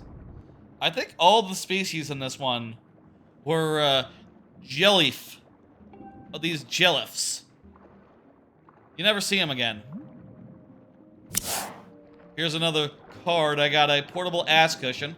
Planning to mod it a bit. I mentioned before I ended up returning a couple that weren't quite right.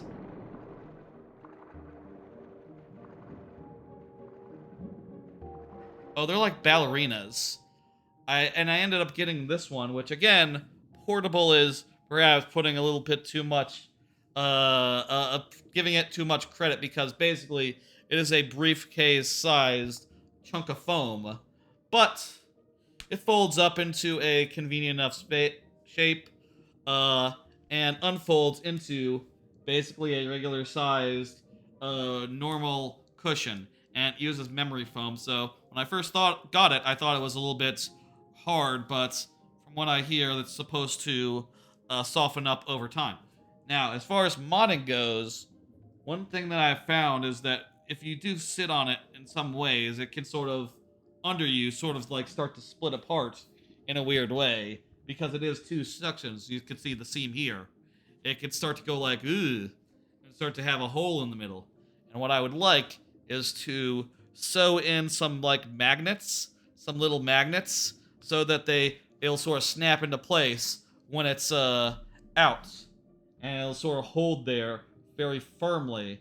And then maybe also some magnets on the bottom, so it'll do the same when in this position, and it'll be even more firmly locked up. That seems like a fun idea and a fun little project in a time where I don't have anything else going on, do I? Haha.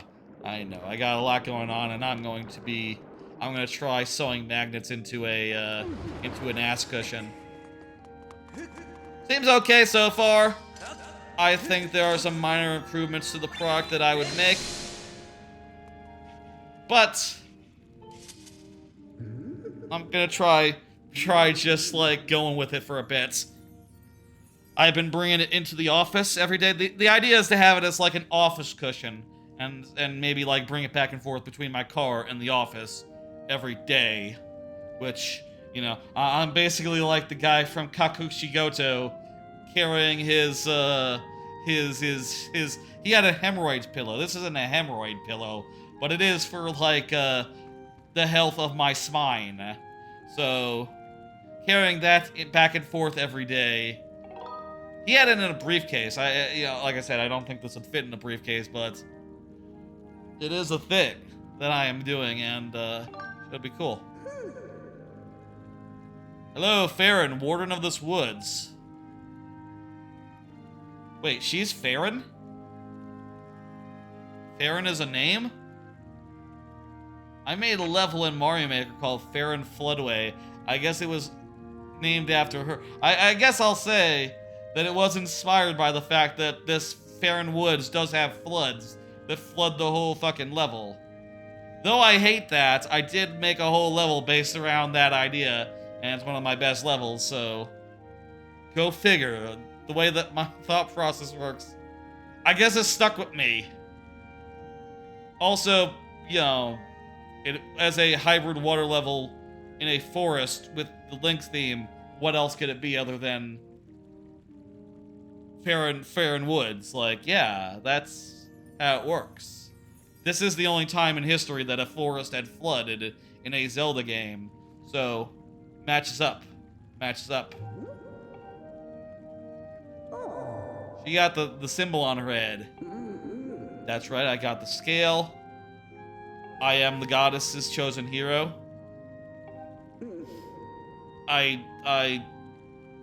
Yes, Guy told me where you were. I could have just guessed, it's just that I wouldn't be able to do the circle door opening thing. I am here for the flame. That is right. Okay, I will do a test for you. A Demon Lord. Is this the first time a Zelda game has had a out-and-out Demon Lord in that, like, Dragon Quest style? You know, that turn of phrase? Or has I bet Ganondorf's been called the Demon Lord before. I bet in some of the older games he's, like, the Demon Lord or dressed as such. Then again, the original Link Zelda was probably before Dragon Quest, I would guess. Around the same time, so probably not enough time to like get so much direct influence, or for it to become like such a enshrined part of the culture. Now you look at anime all the time, and I'd say like, yeah, probably like 10% of anime exists in worlds with demon lords. So it has proliferated like hell. Maybe 20%. Somewhere between 10 and 20% of all anime are in worlds with demon lords in them. It's a very common trope now. I will do dungeon for you, yes. Wait, I have to douse for the water? Yeah, give me a bottle.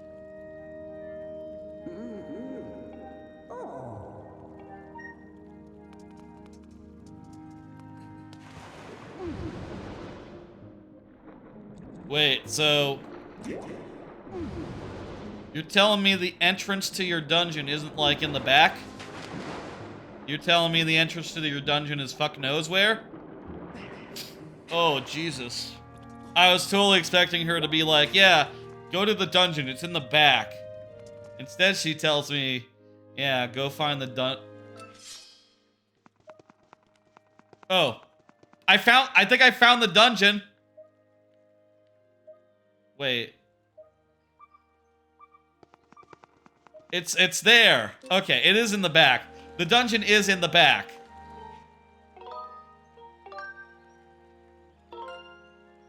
Gave me a bad impression there, a false impression there.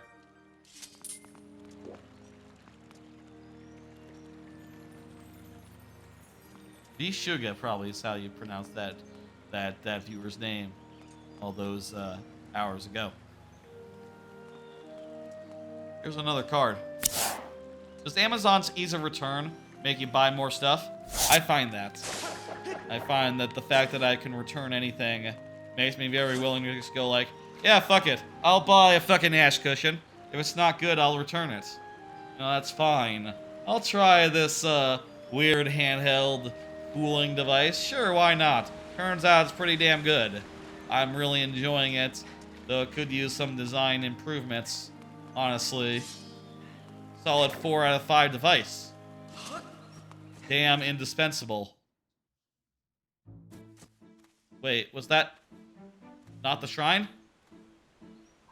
This don't seem right. Yes.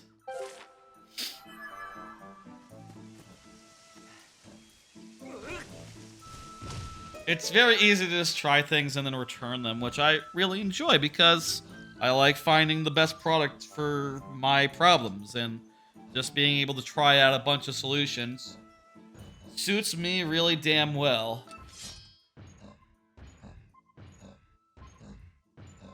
And it's lovely to do so and to return stuff. I'll say I recently decided to just even return something that I've been using for a bit now. I got some headphones, and I decided, like, let me try to get a pair of headphones with a extendable, like, ear muffs, like I have here, like these ones. So I went with the same brand, which is the same brand as these, but they have, like, a nicer... They have, like, a retractable headphone that, like, more smoothly goes into the base, rather than, like, sticking out a little bit once it retracts. And also, expandable, like, fit, which I think would be better than not having that. Let me do some dousing.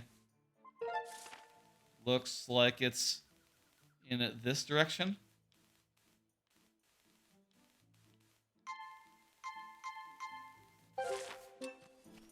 I'm gonna bet it's in the woods. In those woods over there.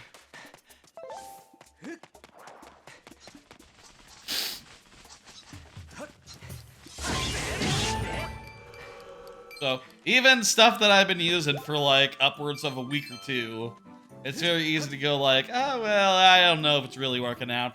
Return, back to the store with you, I'll get a different one. And just literally replace it on a whim.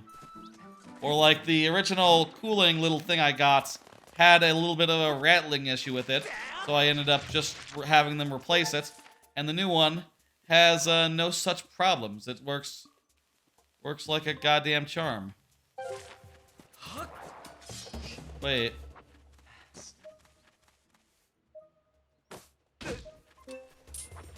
Stop that. Get a line on the thing. What?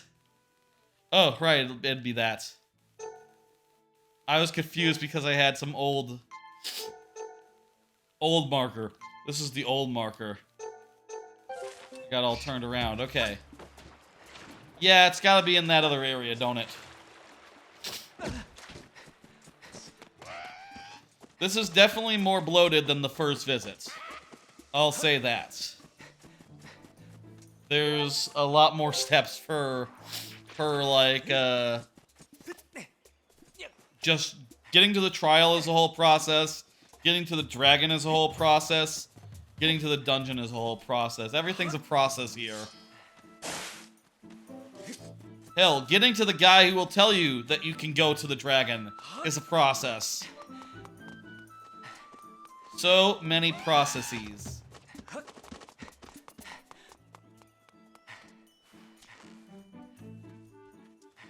But I think we just need to go through there and do a thing and it'll be good. I'll say recently, you know, I've kind of bought most of everything I need for work, and most of everything I need for apartments. The one thing I've been looking at last day or two, I've been looking at green screens because I want a green screen for the new apartments. You know, for the new layout of whatever I'm doing. Doing some sort of new layout. I want a new... I want to have, like, a green screen so I can just chroma out the background. I think I really like the look of the, of,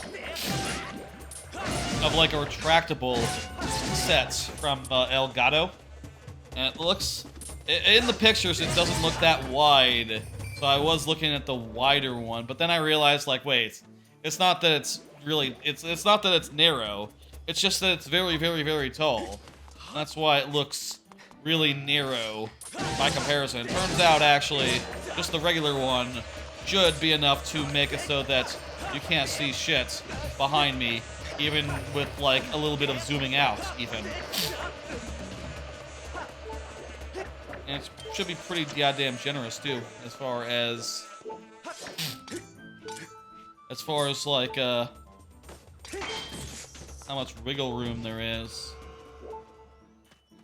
I think Elgato's a brand I know. It's a brand that is known for streaming products. So I kind of trust them, versus a bunch of brands that I've never heard of. I think I'll probably go with that. Though I don't know what I'm gonna do with the desk. Honestly, maybe the desk solution is just have it so that the desk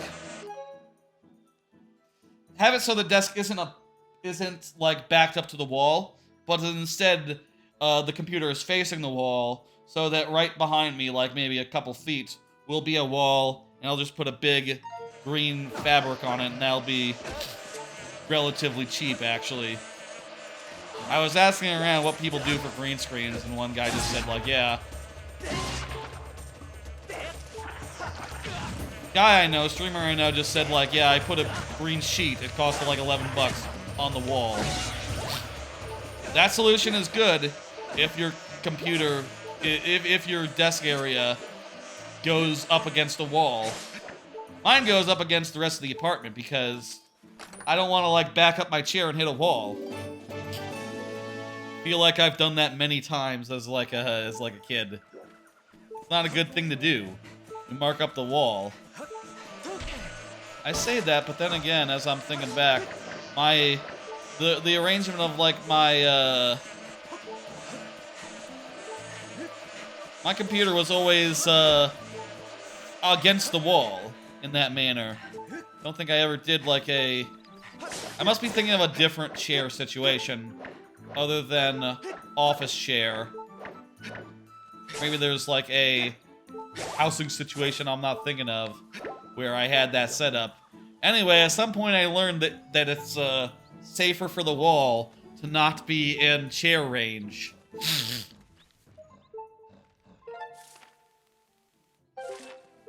Somewhere over there.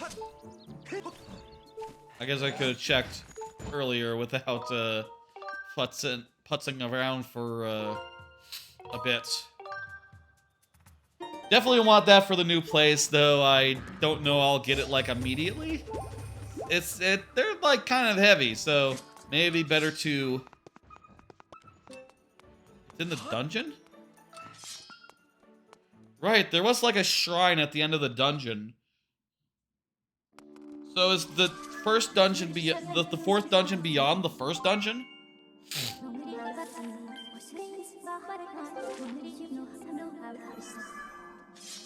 Weird. So we're revisiting the first dungeon? I forgot all about this. Huh. Are there so the new enemies or new puzzles, or is it just like a walk with some scary guys in it? This is a neat thing to do, to route the player through a previous dungeon. And also bring these guys in for no reason. I am that guy. Yeah.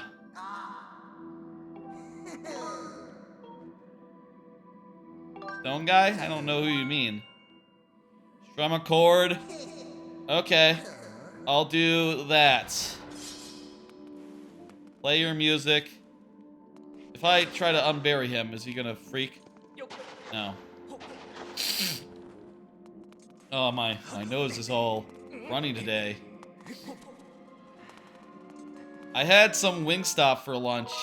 After that, it got a little runny. I figured that was just because I had hot food.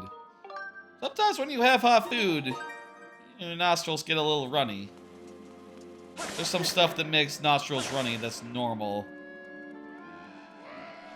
Like pooping. That's true. I haven't done that in some time, as you can tell, since I've been on stream for 2 hours. So can't be that. Must be something else. I probably need to replace the filters in my air purifier. Haven't done in forever. Very little point to an air purifier if you don't replace the fuel filters, I think. Didn't think of that when I got it. Who locked this door?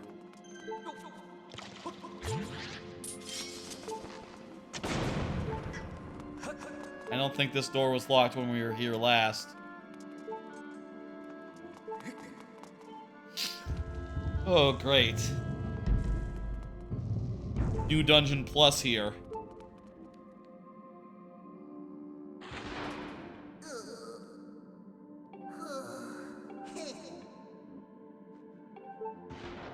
What are you talking about, dude? You buried something that we need? I have to run around and digging around in holes? Great.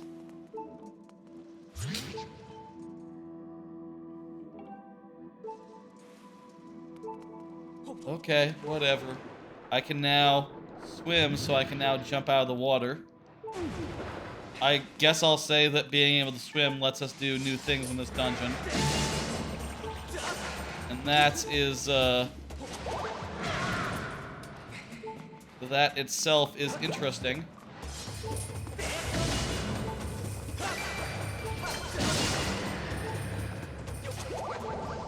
But how interesting exactly is it? I don't know. I want to see the new dungeon. Jesus. I just want to see the new dungeon.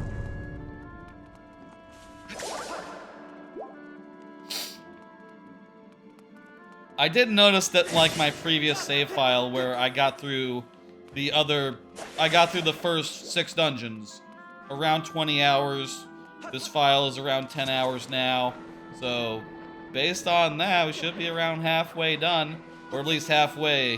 Or at the very least, the second 3 dungeons probably take about as much time as the first 3, but maybe I've just been slower this time on account of doing a stream while doing it rather than just playing it without talking or thinking or stopping to say things or stopping to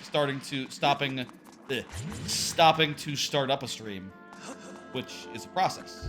Now you gotta say, hey, look at us, we're in the game. All that time the clock is ticking. They're in the starting soon at the start while I'm doing the social media stuff. I say social media stuff. I'm posting the Discords. I don't do Twitters. And even if you did, Twitter is not really the alerts platform. People don't usually leave Twitter for other places. They like to stay on Twitter. Discord is where it makes sense to do stream alerts. Or, you know, in Twitch itself. Built-in normal alerts. Or YouTube. The YouTube alerts? Oh yeah, you could ring the bell. That's the whole thing. The streamers always say.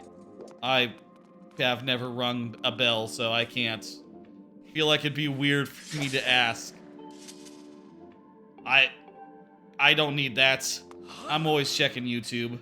I can see it when there's new stuff, and if there's a schedule that if there's a stream I really want to see, I'll just remember when it is and check back when it is. Like Light Club, I always know is on Wednesdays. It helps if the streamer has a schedule like I do.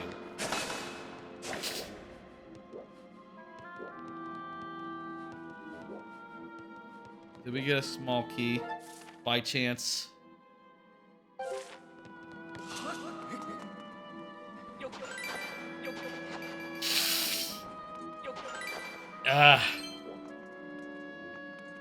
Another card. Y'all notice the stream deck? Shit, I misdid that. The stream deck is this. I meant to put Steam Deck. Shit. The Steam Deck. Correction. The Steam Deck has become a category.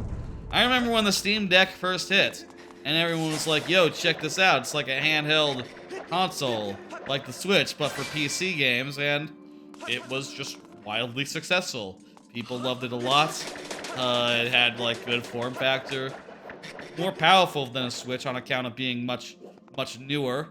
And just a damn impressive piece of hardware that people really took a liking to, took a shine to, however you want to say that. And apparently, in the last few years, it's just all of a sudden become not just the Steam Deck, but also like a ton of manufacturers getting into the game. Hey, Lord Bowser, how you doing? Thank you for the raid, Lord Bowser. There, you're playing Mario Kart. Very nice. Lord Bowser, viewer of this channel, and cool dude. A lot of Mario Maker levels from him over the last couple of years. How long have you been watching Lord Bowser? I think years plural is correct, right? We've been going, I've been streaming for like just over 2 years, like 2.5 maybe. I think you've been here for maybe like a year and a half of it. That's right, you do have minions, that's correct. It's been a while.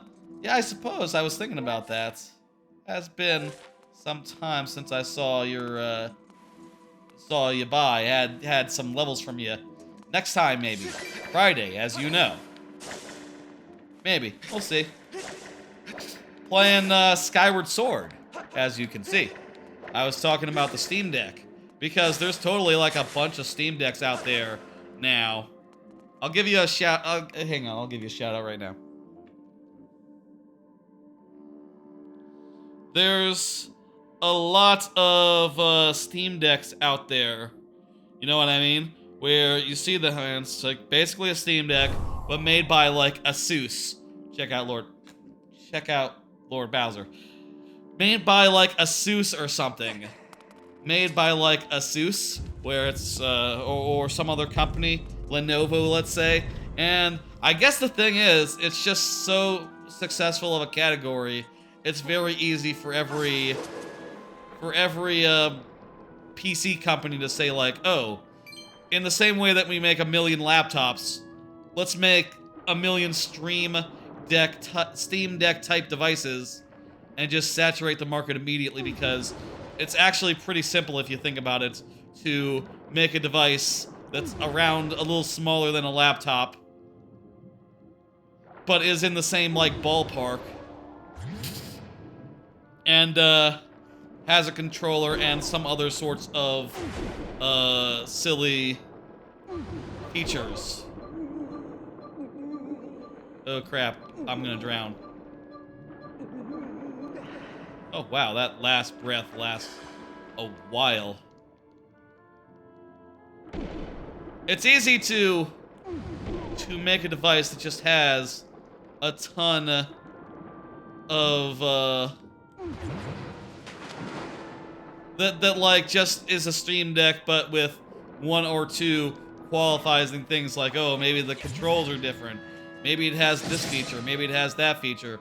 I saw one from Lenovo where they have it so that when you remove, it has like Joy-Con style Joy-Cons, right? And what you can do is you can remove them, and then you can put them against a table and sort of use it as a mouse. Zoom out a little bit. Imagine this is a table instead of my knee. You could go like this and use it as a vertical mouse, one of your Joy-Cons. It's kind of a ridiculous idea, but that's kind of cool that they made that work. I don't think I know anyone who will get... I have to wonder, looking at those and seeing them in like Best Buys and shit, I have to wonder, are people buying like Lenovo, like ASUS and Lenovo and whoever else is making those Steam Deck competitors, are people buying those? I feel like, from what I know of people, and what I've heard people talking about, most people seem only interested in Steam Decks, not necessarily like third-party variants that are basically a Steam Deck but a little different. These are tutorials for the first time you're here, not for us now.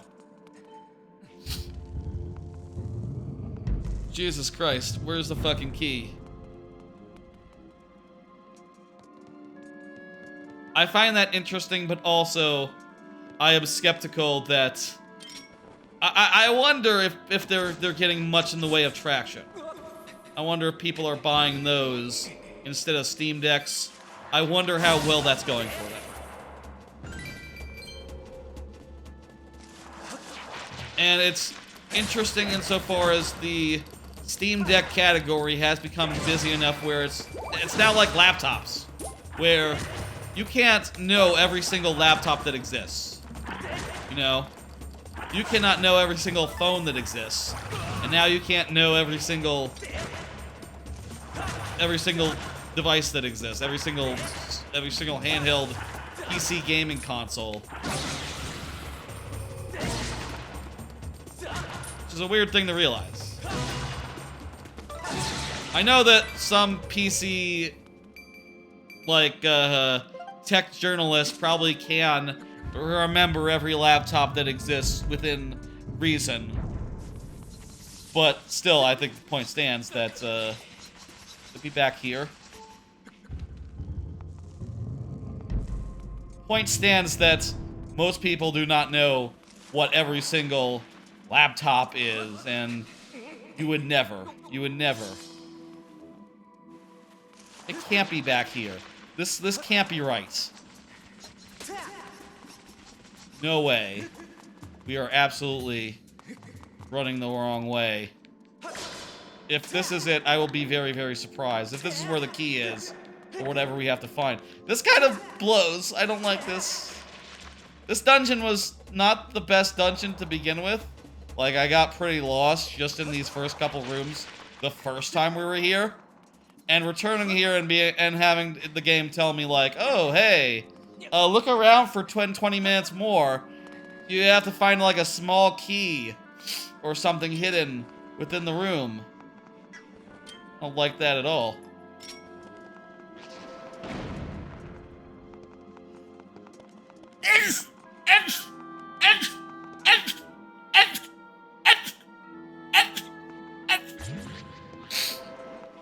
It seems like it's buried in a hole somewhere. I don't know, I've unburied every hole I've seen. I've been digging, man. I dug in this one. It didn't have it. Maybe you have to dig multiple times to get it.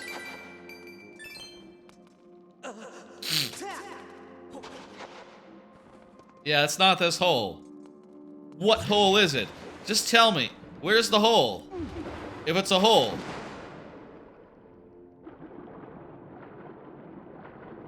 Wait, there's like a... You can crawl while underwater?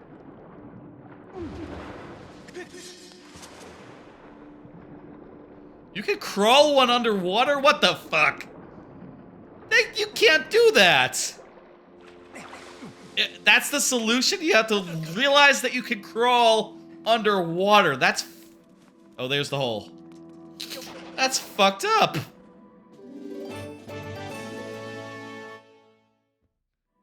That's never been a thing in a Zelda game. You've never been able to crawl underwater before.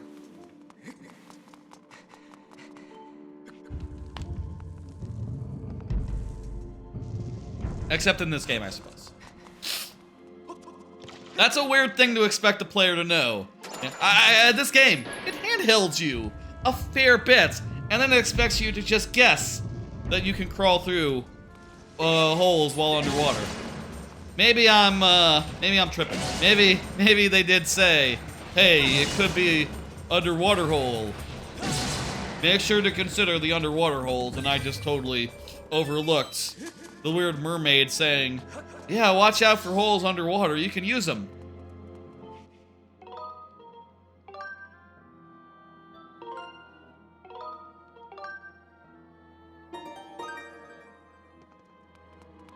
I'm pretty sure this is a one-off. I'm pretty sure we never return to any single other dungeon in this game. She's saying, no, don't go that way, dumbass. This is a path that you went down before. It has a chest at the end of it. Just fucking go to the place already. You figured it out. Dig in a hole. You know, swim in a place.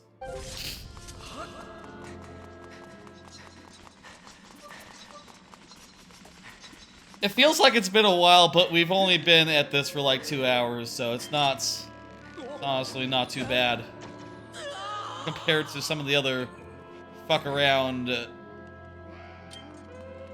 mid-part Zelda situations that we've been in other games. I've now played through.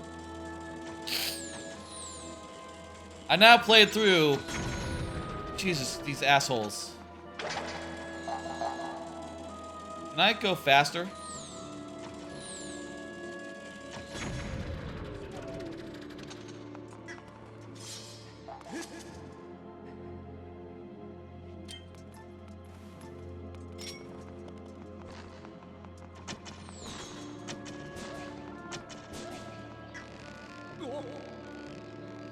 I don't think this is the solution.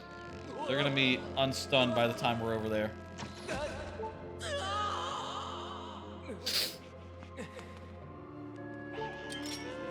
Could it be stun these guys,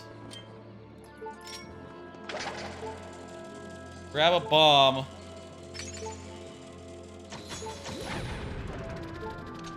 okay, well that worked. I don't think that's what quite they were looking for, but go figure. Another card. Part of me is thinking about Apple Watch. I don't know how much it costs, though. That's another thing I could purchase that could be cool for certain niche applications. Yeah, there's nothing but water there. Who would come all this way for water? Oh, so get this water. We revive the dragon, and then she lets us in her dungeon. Oh! I see how this works. I totally thought the water would be in the Ancient Cistern. I guess, you know, at this point in the game, you wouldn't know that the next dungeon's called the Ancient Cistern, but the next dungeon's the Ancient Cistern. And you're telling me it doesn't have the water? The water's somewhere else?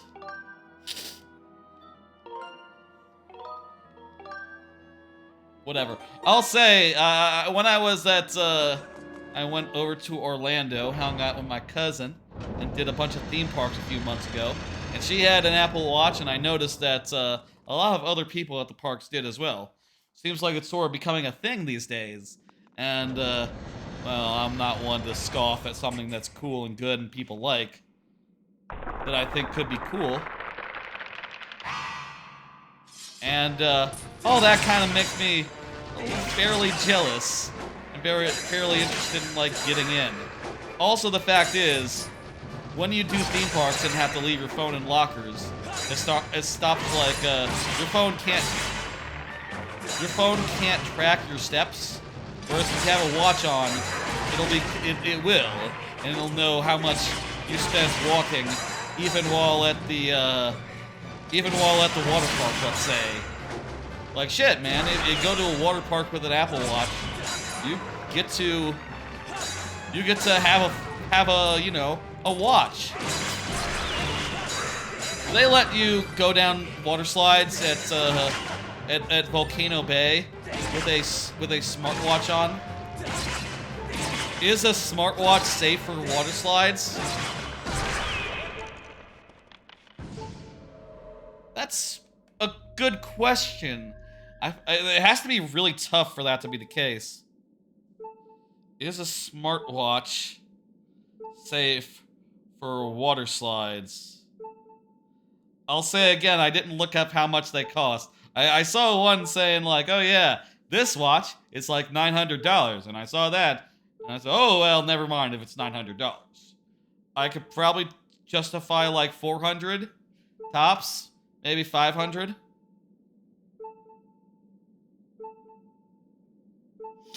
Quora says, no, don't bring your Apple Watch on the water slide, dingus. People also ask, Apple Watch Series 2 and later can be used for shallow water activities, such as like swimming in a pool or the ocean, but you shouldn't use models other than the Apple Watch Ultra for diving, water skiing, or other activities involving submersion below depth or high velocity water. So you can if you use Apple Watch Ultra. I think that might be the expensive one. Well, I'll think about it. Definitely will think about it. Maybe that'll be a thing where once I have everything else like sorted away, you know, I have a relatively nice 4K TV. I just got a new computer. I'm gonna get a new laptop pretty soon. I just got a new job, so getting a lot of various equipment for that. Once that's all squared away and I can think of no other luxuries to buy, I'll get an Apple Watch. That said, maybe an Apple Watch would be handy for like that trip to Japan I want to take in the near future, so maybe I'll get one by September. Hey, that'd be a good like birthday type gift for myself. Wait. This is the wrong way. Link's looking around as if like he's seeing something, but what he's really doing is going like, wait, what the fuck? Got turned around. This isn't where I'm supposed to be.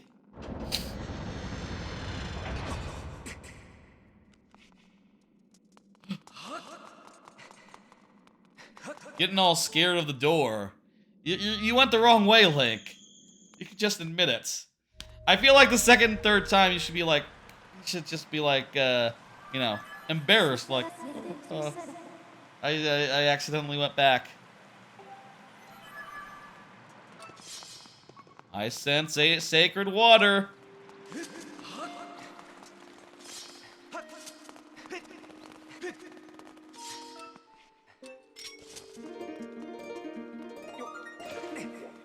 I'm gonna play my silly song in the circle, at the center of a circle.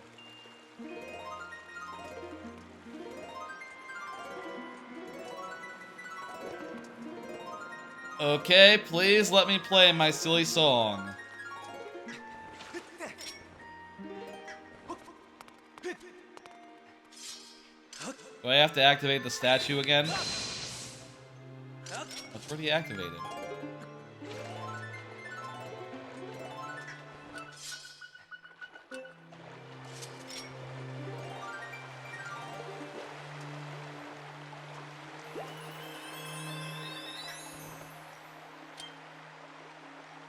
So, where do I play my silly song? Is there like a waterfall or something? What's the deal? I just need to play a silly song and go back to Dragon Friend. Right?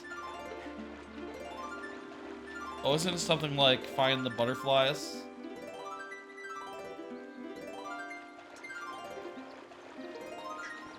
Don't tell me it's something like there's no visual cue. Just gotta find the rhythm without a big circle to tell you.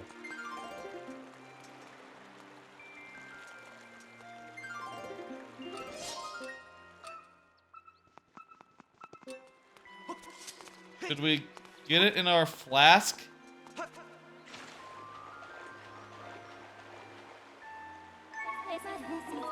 What are we doing here?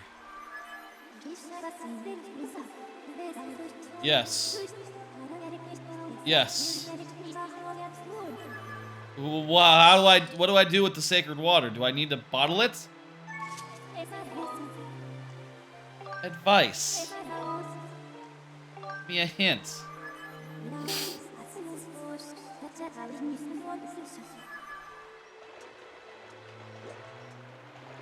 Yes, that is my current location. You are right.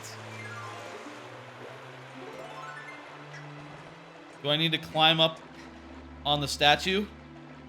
I don't think I can.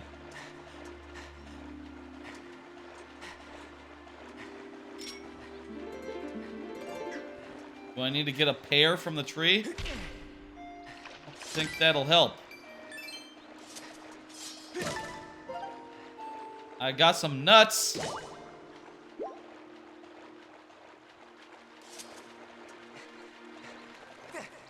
Didn't the mole guy said to play my instruments?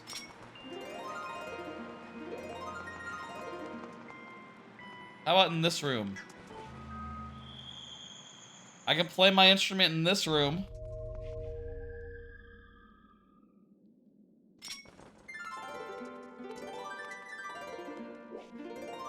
It can't be the room before this. It can't be the room before this.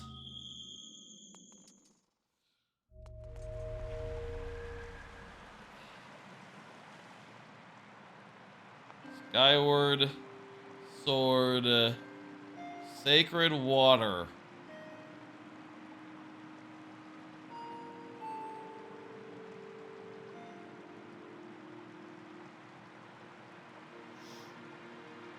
Use the fucking water bottle.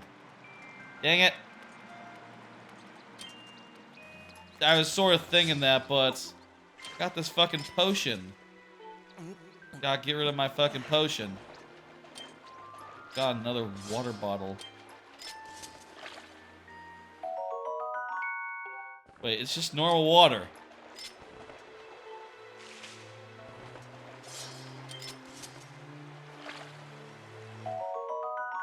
It's just normal water.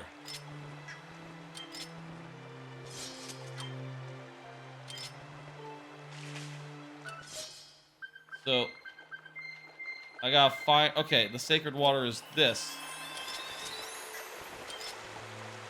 Like the water fountain water? Okay. I guess it becomes not sacred like an inch away from it. Yes.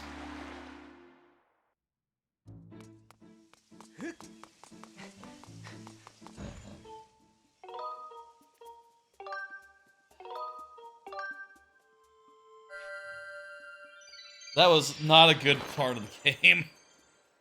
I did not like that revisit.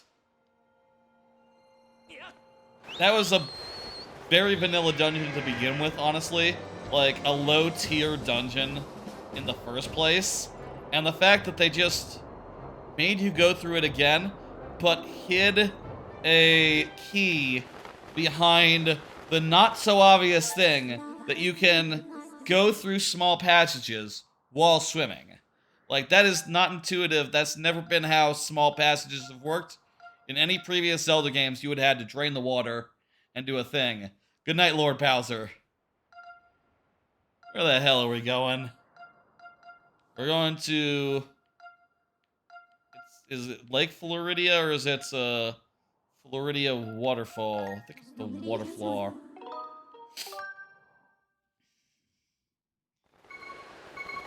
Ugh. Oh well. We knew... I knew this game was getting into the bloat territory. But things have gone pretty swimmingly this stream. I just underestimated, like, how many processes we had to do.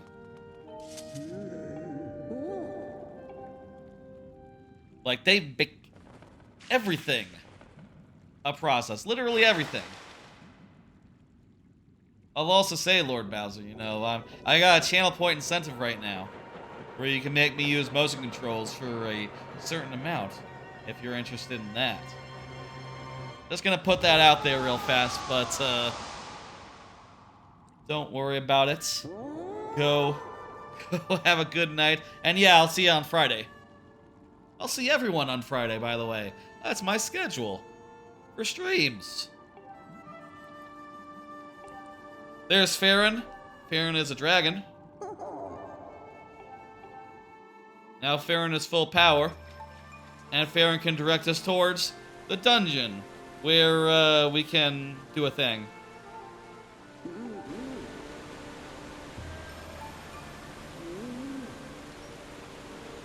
The fact that you have to do a trial, like a half dozen overworld exploration things, and then do practically a mini dungeon.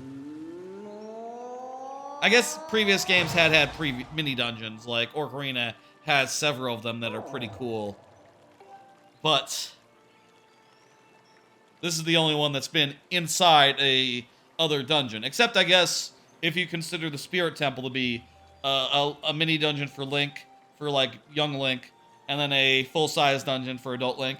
They're probably more just one dungeon, I would classify them as. See you later. Thanks for letting me in the dungeon. We finally made it to the Cistern. We finally made it to the Cistern. Is there like a photo mode in this game? I don't think so. It's not like a camera. There should be. Because we finally made it. Yeah. Look at that. Here we go. Yeah, let's go. Pretty cool. It's the dungeon. It's exciting. This has been a rather... a night full of, like, the most middling stuff of the game. The most okay stuff of the game. And I think that each of the other three... And I'll say this, I think each of the other the other two revisits that we do in the second lap to the Volcano World and to Sand World, they're both better. I think there's like a stealth volcano sequence, which is pretty cool. I think that's cooler than anything here. And of course, going to Lanayru, you get the ocean, which might be the coolest section of the game. So this is probably about as bad as this lap gets. So that's nice, but there are still worse things ahead, considering that there is a third lap, and that third lap has no dungeons in it until the very end. And, oh boy, I don't like that. I don't think anyone does, really. This, though, is the Ancient Cistern. Very famous dungeon. I say that, that's weird. This is, like, perhaps the most, beloved of Skyward Sword's dungeons. I think it's pretty good. It has something that's rare for a Zelda game, a Zelda dungeon, in that it has two very different zones. You got this zone where it's all bright and colorful, and there's also a underground area that's really dark and dismal, which we'll see in a bit. And neat. And it sort of plays around with some ideas from Japanese mythology. Specifically a tale of a guy that went to hell. And he was sort of Saurian. It was like Ugo Bog or something. I forget how to say the name. So this dude, he's in hell, and he's really repenting. So God lowers a spider web down, like a single string of a spider web, and he tries to climb it up, get up to heaven. But the thing is, as he's going down the string, others, you know, sinners from hell, also try to climb up. And Ugo and the guy, he starts kicking and you know, kicking them down, like, I know, this is just for me. And God sees that and goes, oh, wait a minute, you're an asshole. And he cuts the wire. He cuts the string, and he falls into hell. That doesn't quite happen here, but some of the scenes where we'll be like trying to climb a rope out of a pit, kind of a similar idea. That or Batman Dark Knight Rises, I guess. That one also might be inspired by that fable. Who knows? Probably. Maybe. Batman Dark Knight Rises, does it also have a cable situation? They're like climbing that single string, that single rope that is like their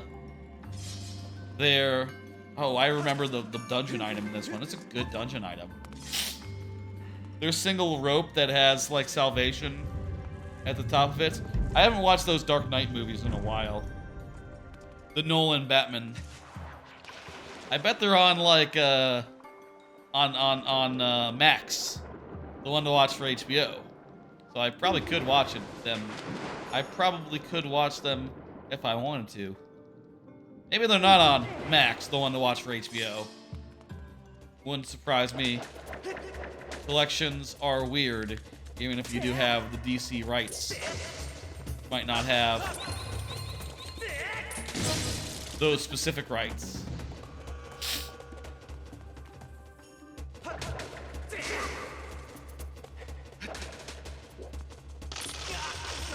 Yep, it is. I guess turning each enemy into a fight is kind of, or into like a little distinct puzzle to be solved is interesting enough. I just don't think it's plays very well, you know, either in the original form. I don't think the motion controls really add that much. Oh, this is about the most depth motion controls I've ever had, but they're still really cumbersome, and for I think just about everyone's money, we've all decided that we'd rather just have normal controls and a normal amount of depth that said controls can allow for. You can get a lot of depths with regular controls, of course. We've all played. You know that video games can be deep. Telling anyone anything. Oh, I was kind of hoping I could do like a spin out of that. I guess I can't. Either that or I'm fucking up in some way. It's not gonna be like... No, that'd be like a Tears of the Kingdom solution. Or like a Pikmin 4 solution. So, to knock into the thing.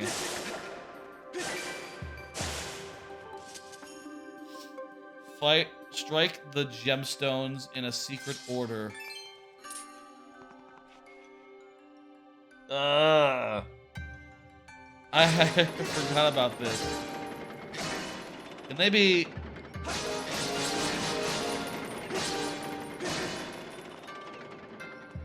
This is an interesting puzzle.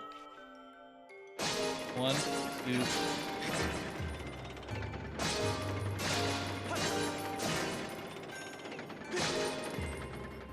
Wait.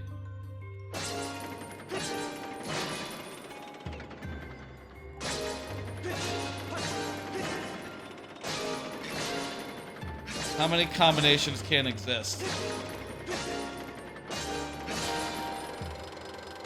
You can brute force it. There's not that many. Let's see. So 4 times 3 times 2. There's 12? Is that right? 4 times 3. No, that's 12 times 2. 24. 24. There's 24. Wasn't doing the math right. That's brute forceable.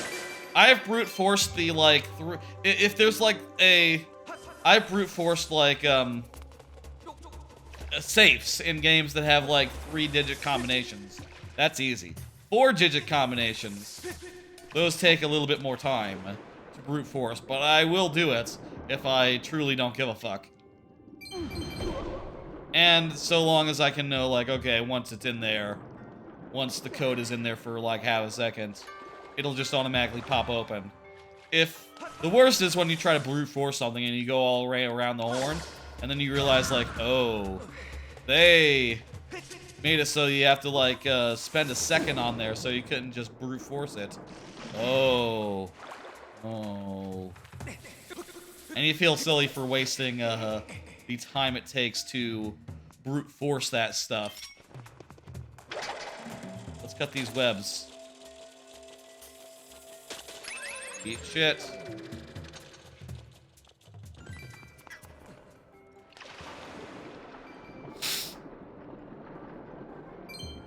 What we need to do here is pretty simple. We need to flip one of these lily pads so that we can get into that one of these passages. I see one of these passages has like a rupee behind it, but is it just a rupee or is it a rupee and a passageway? I'm not sure, so let's find out. Gonna do. Yep. That means we did it. That means this is the way.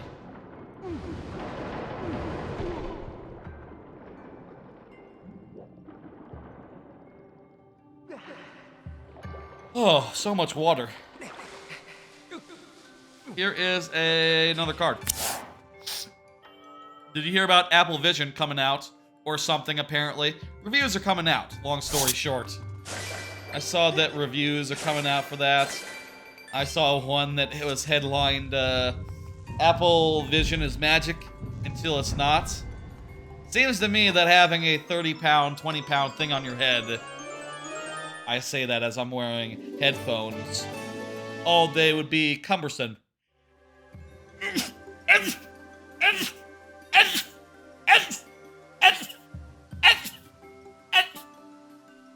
And the unpleasantness of it would outweigh, like, the benefits of being in a virtual space or, you know, having fake monitors projected into the world.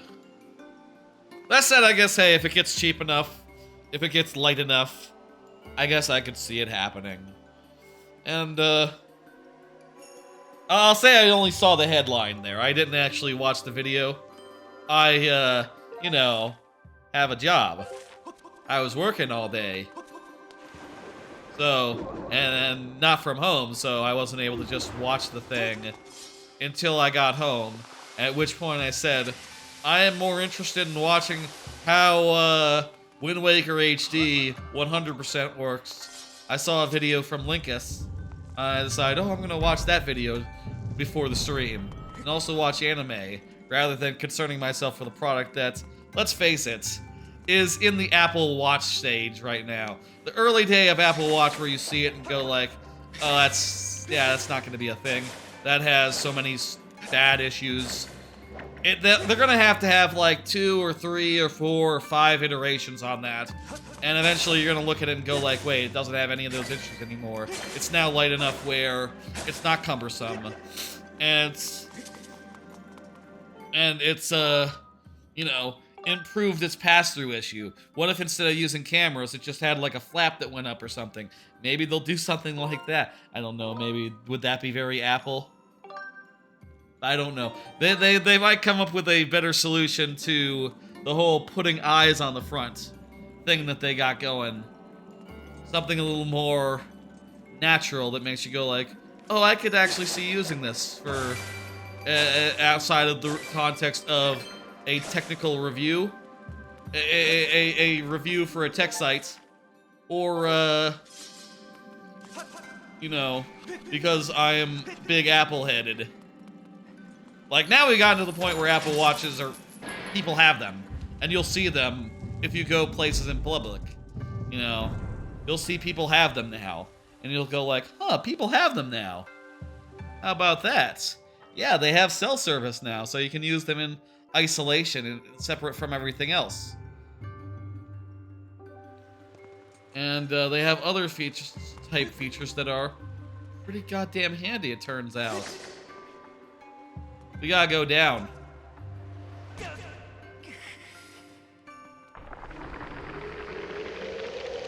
Oh, this would be scary, except I've literally fought dudes exactly like this, like, 10 minutes ago. Not 10 minutes ago, but like a half hour ago. Oh, this guy has different moves. But you do attack him in the same way as the previous guys we just fought 3 of. Oh, wait a minute, he has extra swords that he can use to block in 3 directions. This dude, block all 4 directions. That would be my suggestion. Oh, he just did. I guess if he does that, you stab.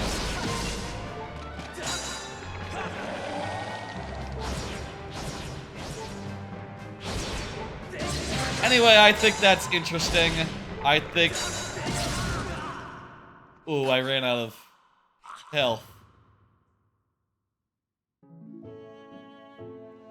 I think that whole Vision plus Apple Vision thing is interesting. I don't see it being a success yet, but hey, if they keep at it for another 5 years, maybe there will come a time where you don't mind to use it. And maybe it will be the VR solution of the future.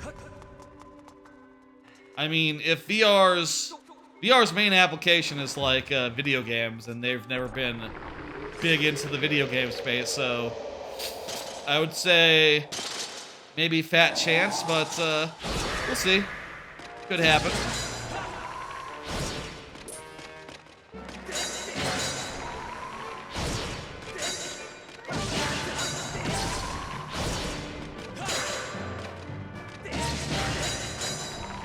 Apple does do good things, and eventually, if they keep on working on something, they'll get it right in time.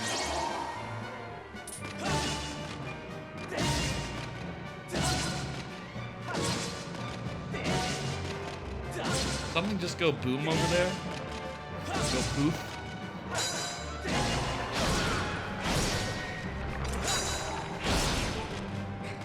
Jesus, that does a lot of damage.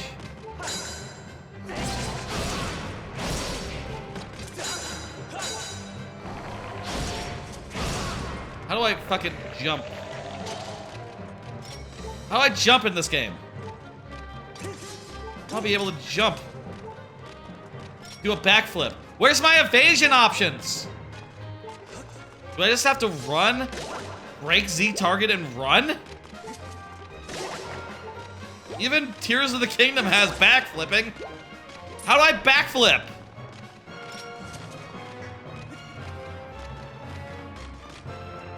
B doesn't do it, X doesn't do it, why? I can bring up my fucking instrument, but I can't fucking backflip.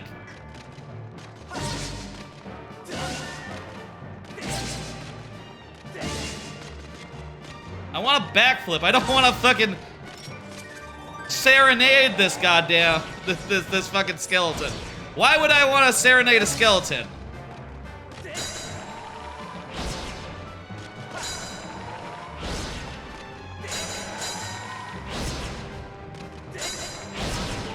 Okay. Run, Luke, run!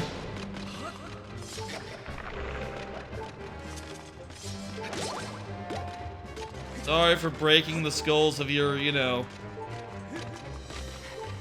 followers, but I really need hearts right now. You guys understand, right? I'm sure you guys break your skulls and hearts all the time. Well, this guy is a skull, so he gets it. Does this game seriously not have a backflip?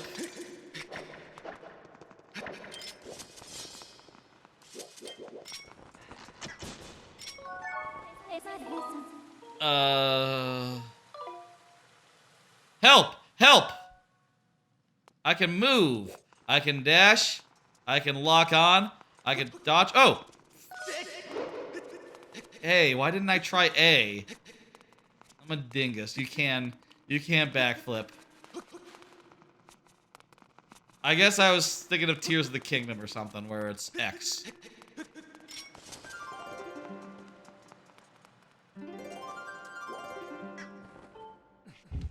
And also, yeah. In the other game, it is like A to roll and stuff, and B to attack, and then X and Y to do your item moves in like Wind Waker and Twilight Princess. So I guess I have no excuses. I just got really mixed up. I swear I was trying every button during that fight.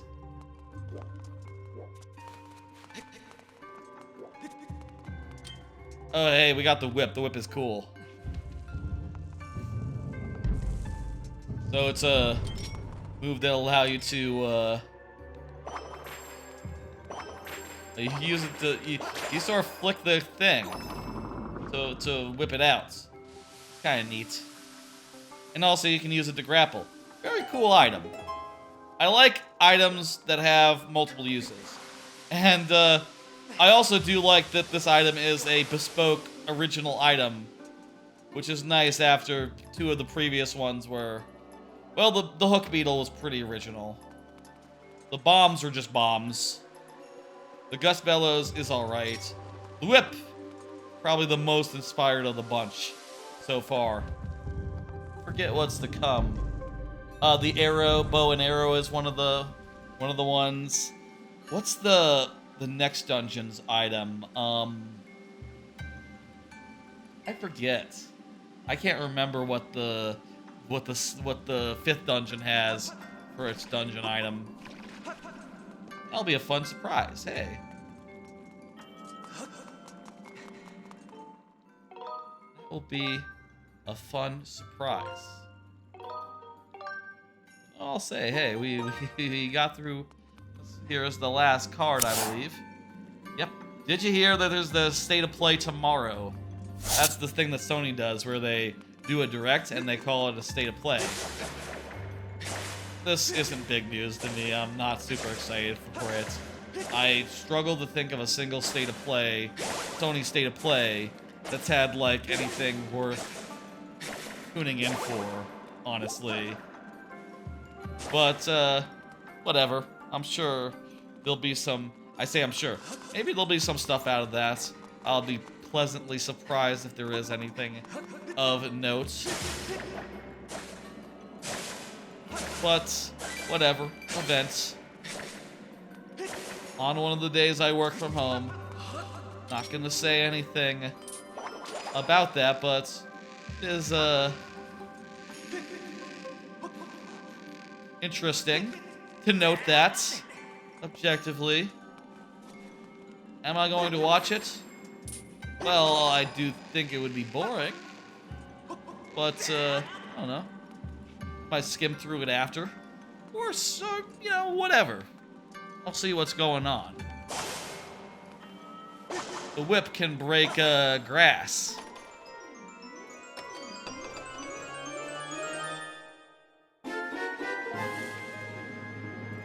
Dungeon map, there we go.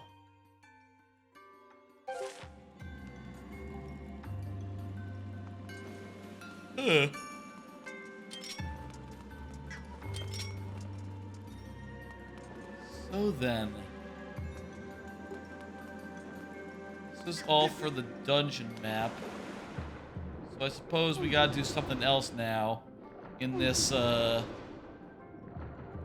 zone. Oh, I know. Do I know? Ah, yes. Flip this. This is a very good dungeon. Like, the way that the dungeon item factors into multiple puzzle types that we've had previously. You know, they've done puzzles around flipping these things, and now you find out, like, oh, the dungeon item can be used to flip these things. Isn't that a coincidence? It can also get you across gaps. It can be used in combat. Oh, it can flip switches, obviously. Like, that's not so unique, but these are all applications of this brand new item you guys got, and it's very smartly done. How they laid out all these ideas even before you saw the item, even before you got the item. And even made you play around with them a little bit. Made you flip lily pads. Made you pass by switches. That one is a little less novel. That's just, you know, seeing something you can't know what to do. You don't know what to do with. But they made you flip lily pads even before you got the item to do it proper style. I like that in a thing where that's in a dungeon. where you could interact with something before.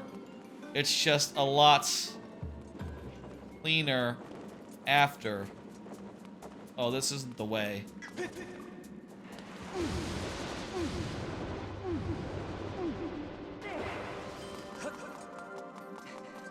You know, the swimming isn't entirely bad.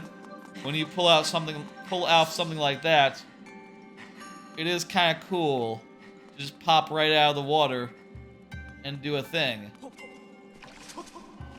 It is more difficult to do than, say, Zora, the Zora version of that. It feels a lot more like, oh my god, I did it, when you do it in this game. Versus like Zora swimming, where it's just like fucking effortless. It's just Zora swimming, original game, or not so much as much the remake. Original Majora's Mask, not so much DS, 3DS, 3D.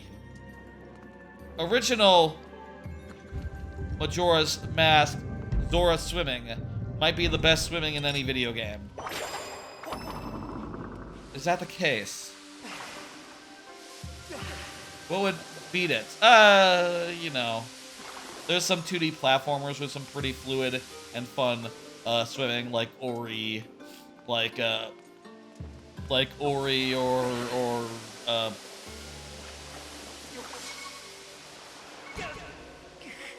Ori or Donkey Kong Country Tropical Freeze. I really like in Kaizo. How do you say that? Not Kaizo. There's the game, Kaz? God, it's been too long. What is that? Kazo? Let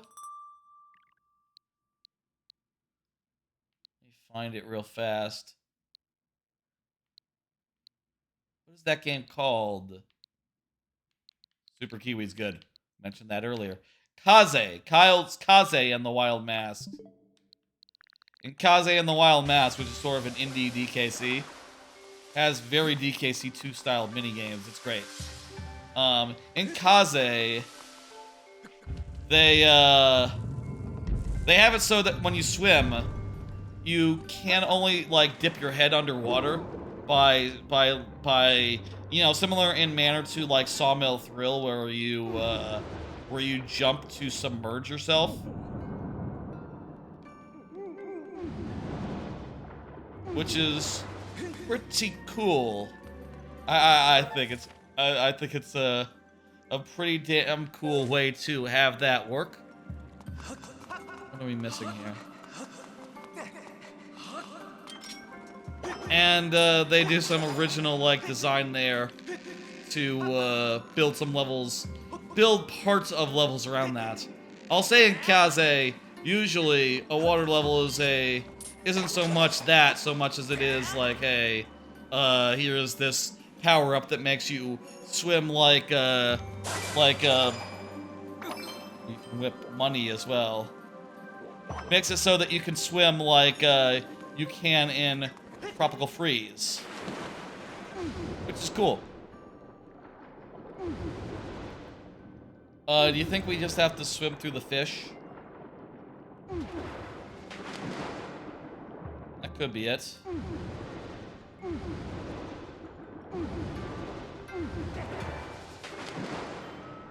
Oh, this might be the exit. Wait, no, I don't think so.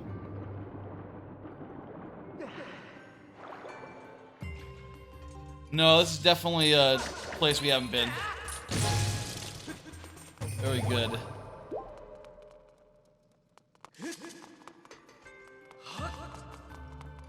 I'll say you know, some streams I feel like I overestimate and I prepare too many cards. Tonight, I guess I could have used like one or two more. That's very cool that you can open one without entering the room. I could have used a few more to keep things going. Makes me wish I had implemented that thing I talked about a little while ago. I recently made it so that I can have like a second roulette of cards ready to go. And I could use that to like inject cards in, but also to use discretion and skip certain cards if I decide like, no, this stream is going a little long. I don't need the extra topics of conversation. Whatever. I suppose I should get that working in a place where I'd be happy to use it. The thing is, I have like a command on my Steam Deck, right? My Stream Deck, which is a thing that does hotkeys, that does the cards, but I would need a second command in every place where I have the cards at, which would be cumbersome. Should be a whole lot to put in. That said, I bet I could make room if I just move things around a little bit. Honestly, it wouldn't be that hard, all things considered. Why couldn't I move there? Why couldn't I move there? I'm getting sweaty.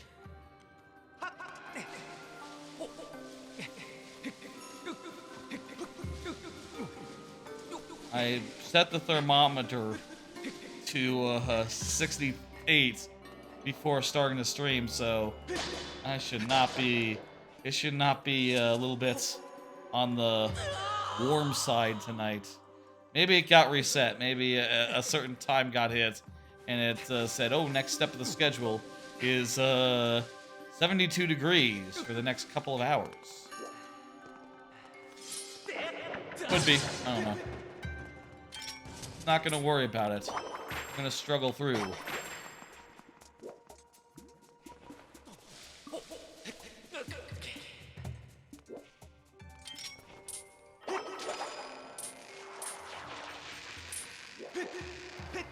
I'll say I think that this way of swinging, where you like hit the stick to, I don't know, get extra momentum. I find this confusing in Wind Waker, and it's confusing here as well. Of the systems in Wind Waker, I love them. I love most of them. That one's not a winner.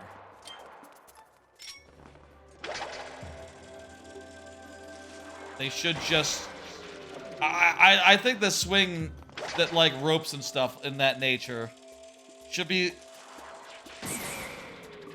What should they be?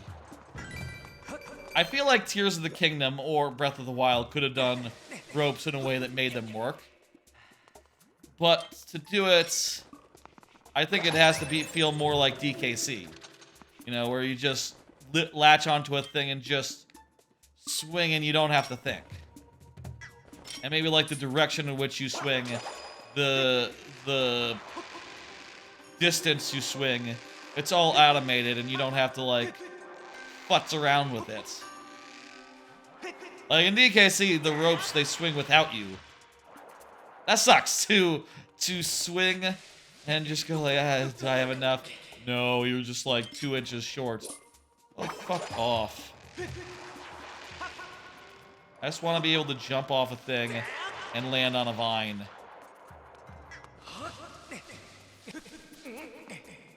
What else is going on? Well, honestly, I can... There are some cards. I've been trying to, like, reduce the amount of cards that I prepare. So, what the hell was that?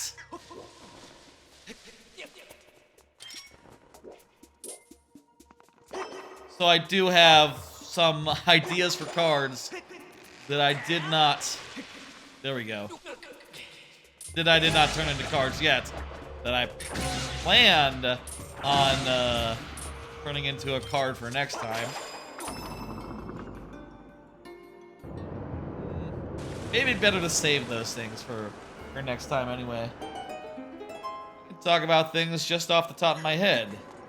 Like, you know, any streamer would do what didn't have this elaborate system of, you know, noting down things to talk about throughout a weekend and then making a bunch of bespoke cards to represent that. Hey, this is the underground area. So we've spent a bunch of time now in the the high up area. Now we're down in the basement, and it's like differently themed. Which again, that's a very unusual thing for a Zelda dungeon to have themes such as this.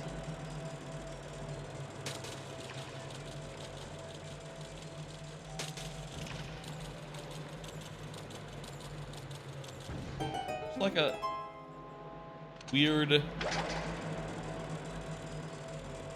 The sound effects in this room sound weird. Like a bassy warble, I would describe it as. Or like a ghostly warble, like the kind of bass that a ghost would make. If a ghost is trying to be like spooky and or ominous.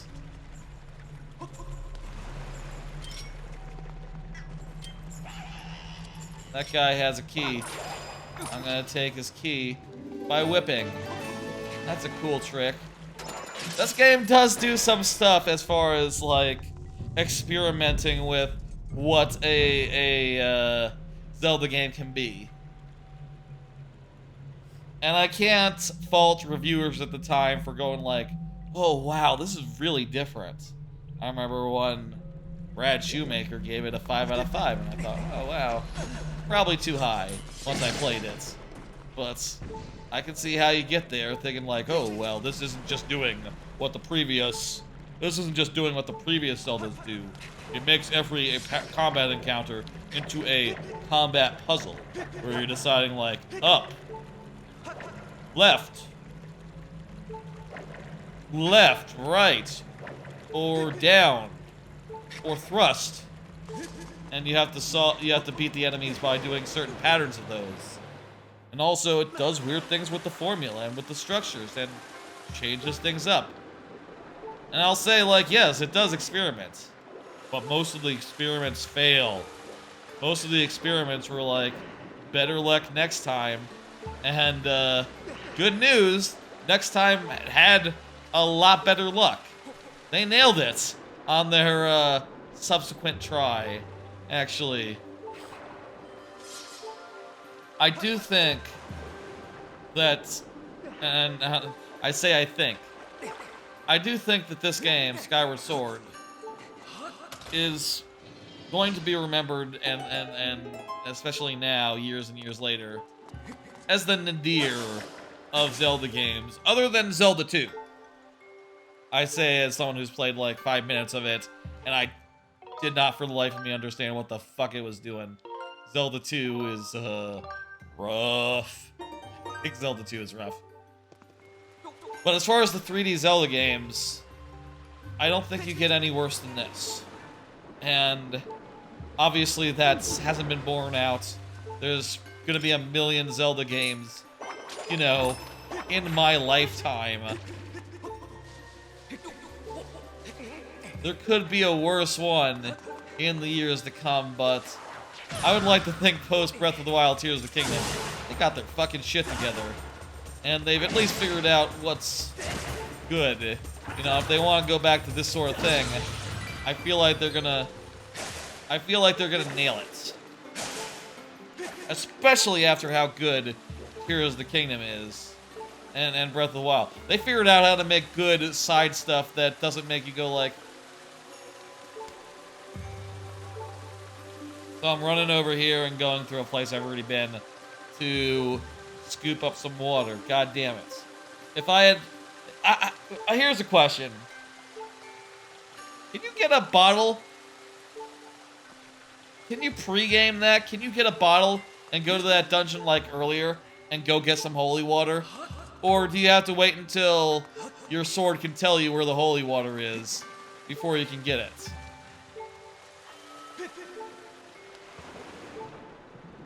I feel like I need to flip something, but I didn't know what. Swim around and have a look.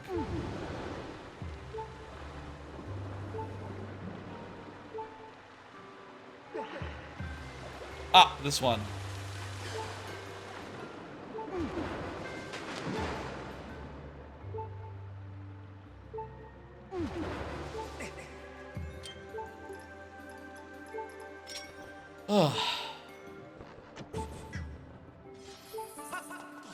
This has not been that much longer than a regular stream.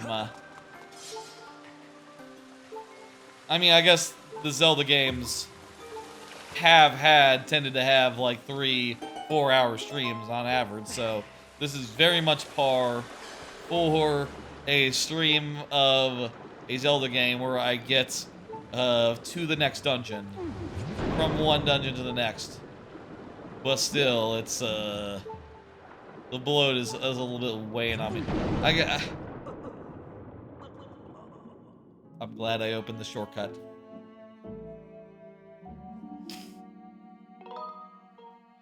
Yes, I want to continue adventuring. Oh, also I saved, so that's convenient.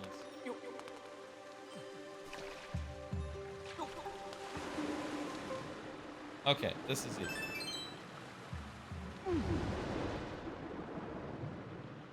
Here's a question for myself.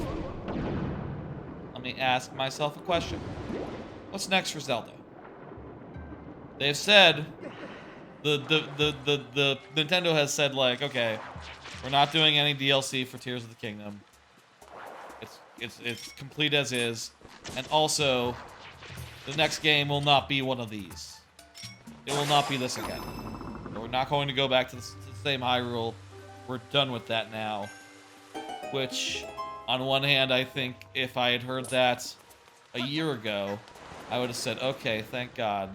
Recycling the map, how can that be good? But after seeing after playing Tears of the Kingdom and having it be my game of the year, I think that, oh, you know what? I honestly, after Tears of the Kingdom, I believe that they could, if they wanted to, absolutely knock it out of the park again and do another iteration on that.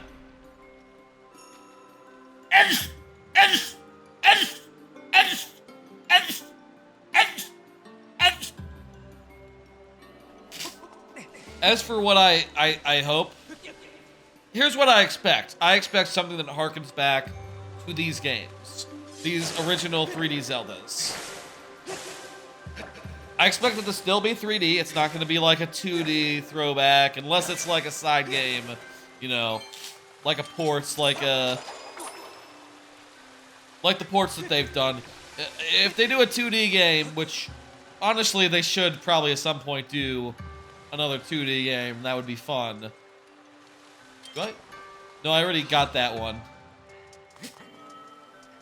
They should probably do another original 2D game just as a side adventure. You know, like Mario Wonder is for Mario. They should do another one of those. I'll say that. I'll say 2D Zelda, brand new, from the ground up. That's what's next for Zelda. But it's not going to be the main thing. It's going to be more like Wonder. It's going to be more of a side thing. As for the next real one, I would expect...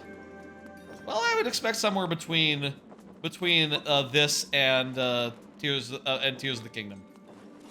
I'd expect some sort of... I would expect dungeons in this way, but that have the dungeon item and all that. But I would also expect a ton of mini dungeons, similar to shrines, and somewhat of a exploration thing. I expect it to not be as fully down that road as Breath of the Wild, Tears of the Kingdom. Again, I expect it to be roughly in the middle between open world and Zelda game. And I think people will really like it. If I had to guess, you know, I don't think there's any beating Tears of the Kingdom. I say, you know, again, Tears of the Kingdom beat Breath of the Wild, and I'm sure if you asked anyone, they would say, like, oh yeah, there's no beating Breath of the Wild. At least with a game that is not just a Breath of the Wild 2. You know what I mean?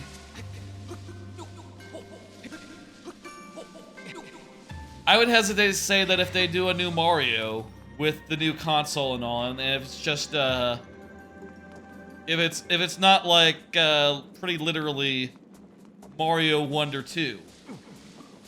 If it's not that,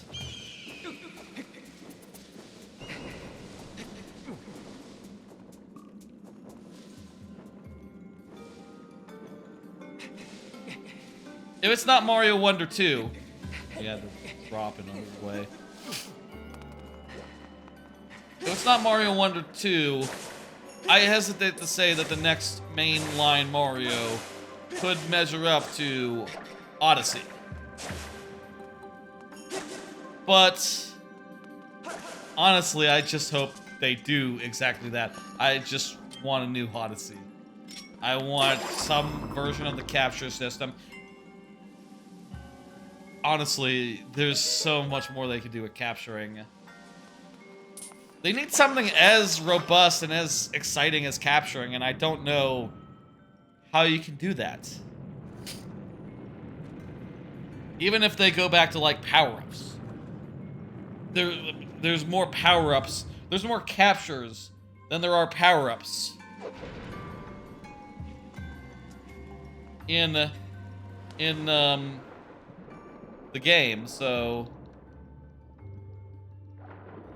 you couldn't make enough power-ups to really measure up to the sheer amount of experimentation and variety and charm, the joy of discovery as in Odyssey. I guess that'd be an interesting thing to do, though, if they wanted to do, like, Odyssey Plus. Odyssey, with its captures, were fun. But it is true you don't get, like, power-ups. Then again, if they did power-ups, could they do outfits as easily? Ah, that's a trade-off there. Power-ups, outfits. Outfits are definitely cooler than power-ups. Yeah, I'd rather be a chef than like, Fire Mario. Hey, we're finally, like, actually in the underground areas for real now. The foundation of this temple is like a creepy, weird dungeon. I mean, it's all a dungeon, but you know what I mean. It's full of zombies, for some reason. It's basically hell. We found under heaven. It's hell. Got cool vibes. And it's a nice surprise, like midway into a dungeon. I say that having mentioned that it existed, like, up top. It's hardly a surprise to me since I've, you know, played this game before. I'll also say, by the way, I have noted recently I was doing some clipping as I like to do. I like to clip up old streams and pull out anything that could be clipped on Twitch and clip it before, you know, so that there's a good variety of those that can be pulled if someone does a random clip shout out or, I don't know, wants to look at the clips in my, for my channel. I was going through the streamiversary from like 2 months ago, from like November, 3 months ago at this point, I guess. I was going through that and I realized while watching and you know, scrubbing through it as I do, that I say, you know, a lot in that, and since then I have actually noted that, oh yeah, it really is my go-to. I do say it a lot. And even now, having recognized that I'm saying it repeatedly, it's just where my speech patterns lead me. I could have said, you know, right there, and it would have just been very smooth. Again, other things I could try would include, I could try saying nothing. I could try saying, like, right? Which makes sense, you know? God! Which makes sense, right? There you go. I've been thinking, like, along the lines of, what other things can I say other than you know? Right? Been thinking along those lines. I guess all I got are,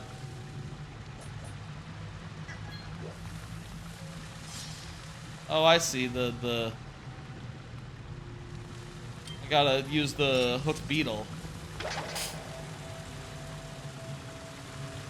I'll say this, the game does make you make use of its items even after you've left the dungeon they were introduced in. That is a positive.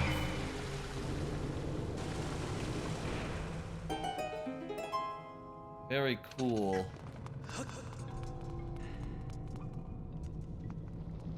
Very cool stuff.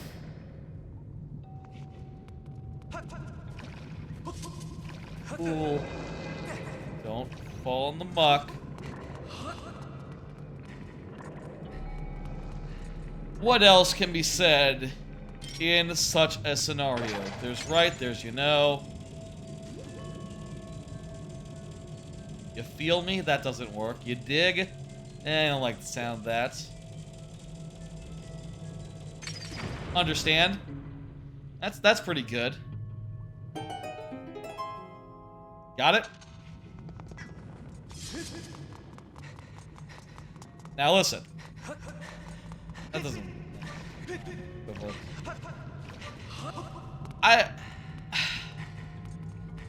I guess I'll say maybe I should stop thinking about it. And that's the real answer. It is hard to not think about after you start thinking about, but it's not like there's other things that me and others say all the time that just accept are part of the language, you know, and part of very, very useful words, like, you know? Saying like as just a general thing is just too damn useful, right? It's just too damn useful to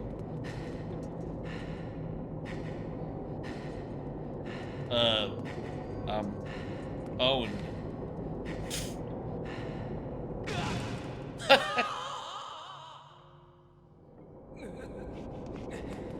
Okay.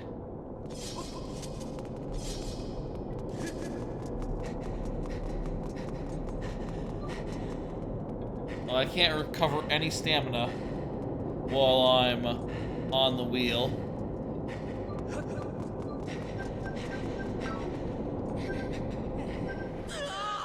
Okay, I know what we need to do. We need to hit that switch. I just saw it. Okay, can we do it from this side? No, but we can do it over here. Good puzzle.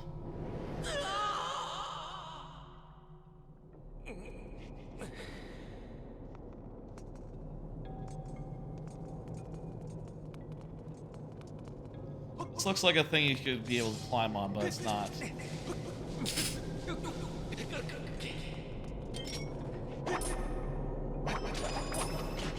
Oh, tired. Getting up pretty early these days. Yeah, for you know, on account of working, having to commute to work and get there around the time what the scrum is. My team's scrum is. No more specifics than that. I don't think it's specific to say that I have a meeting in the morning. Doesn't give away anything not very common. I want to be, you know, I don't want to break any confidences or say things I shouldn't. You don't want to tell tale. I don't think I'm telling any tales out of school.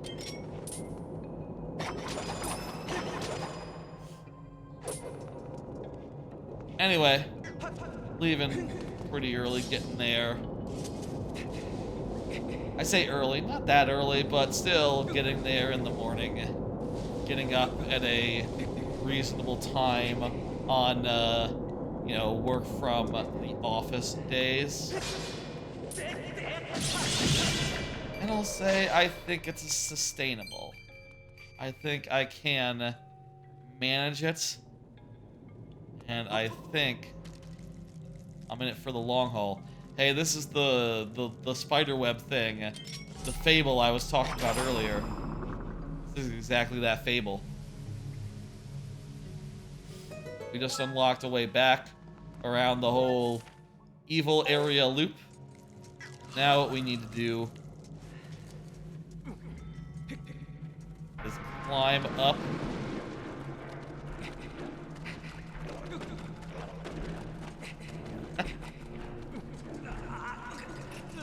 Very inspired by that their fable.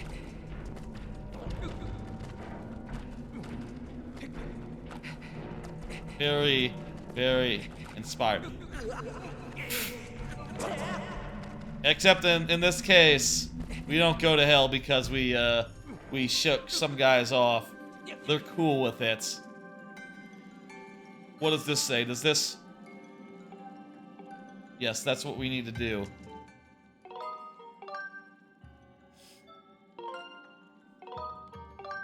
So now that we've done that, we just need to lower this thing. We just need to raise the statue. And, hey, it's right here. So that's pretty convenient. This is a really neat thing to have in the dungeon. Really neat way for this dungeon to operate. Gotta hand it them. They did a cool thing here with this. Should it go higher than that? Doesn't look like it goes quite high enough to me.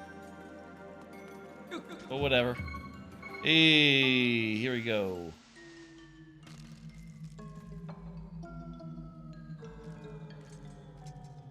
No one's here.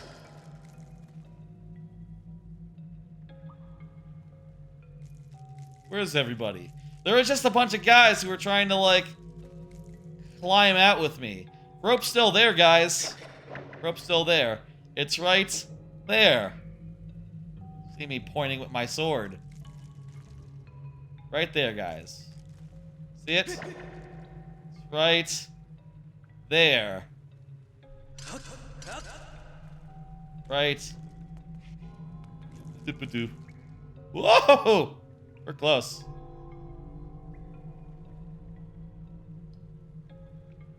Ooh.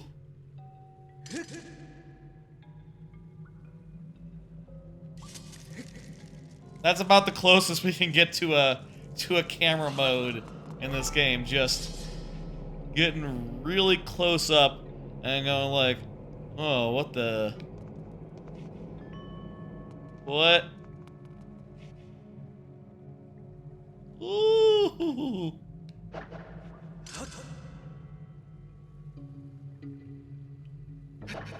And doing some dumb business here. Okay, let's go. Let's seriously. Ugh. More zombies. Now we can get this chest that has been revealed by the thing being down or up. We got the blessed idol. Now we're going to... Oh, Jesus! We're going to leave. That wasn't so bad. And hey, this means that we don't have to use the shortcut. We can just go up the tower.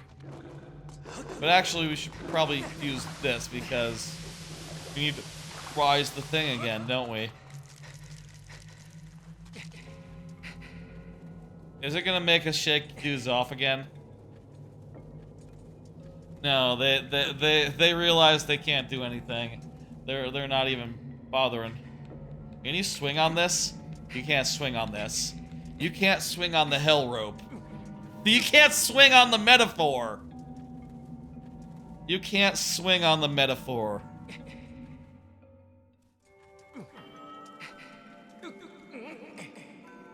We got some good stream title candidates tonight, I'll say.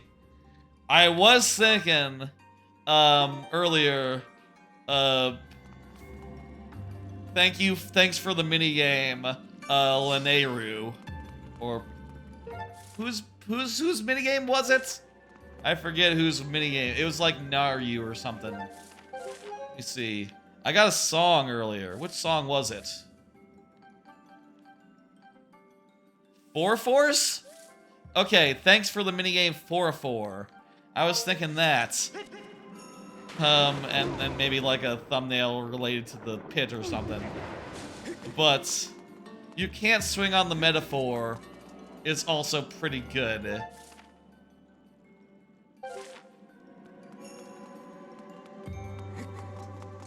I swear there was one thing that I said earlier on that also could have been it, but probably not better than the first one. Oh, I didn't raise the switch, did I? Oh, but there's a shortcut.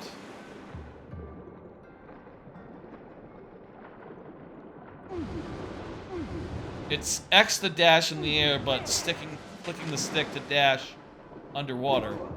I'll say I don't really like clicking the stick to do things in games like this. I'd rather be on a button. In Prince of Persia, I remapped one of the things that was on, like, right stick, which is probably the worst stick to have it in a game where you're not, you know, a game where you're not doing anything with the camera usually, so your hands are on the buttons. So having to, like, literally move your thumb to click the stick, that's not good. Now, probably would be better on the left stick, which your fingers are always on, but that's not the way they chose to do it, and so be it. Maybe it also could be like one of the D-pad directions, actually. I don't know. I haven't gotten the last ability in that game. I'm still stuck behind a bug that prevents me from proceeding in the story, so until they patch that bug that I'm stuck behind, I'm dead in the water in that game and won't be finishing it, like, anytime soon. Shame. Really enjoyed Prince of Persia: The Lost Crown so far. I'll say other than that, I'm not playing that much. And, you know, I say I'm stuck in that, so I'm not playing even that much. I started Golden Sun, but I played like 5 minutes of it the other day.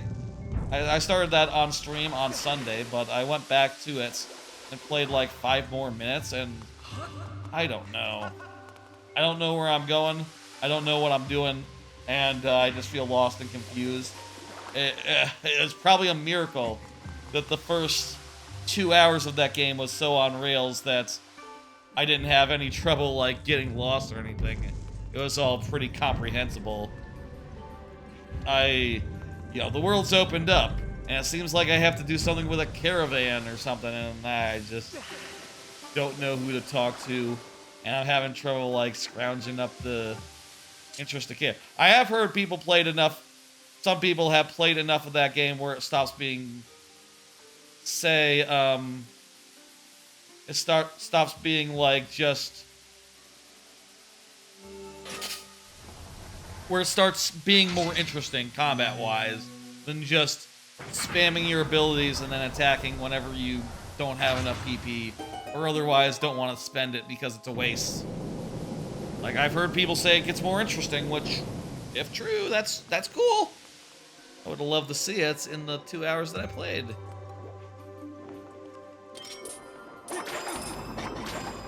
I was mostly in Tutorial Town, so I can understand it not doing any of that, but whatever. Hey, the thing's going up now. Very good. Head going into the ceiling. Beautiful.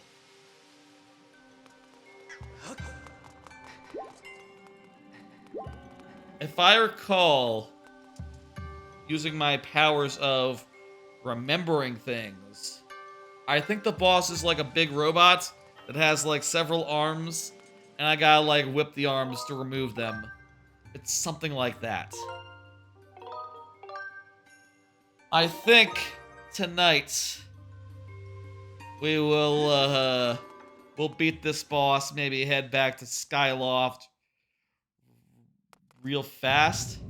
But at least see what the plot cutscene stuff is after this. There's the robots.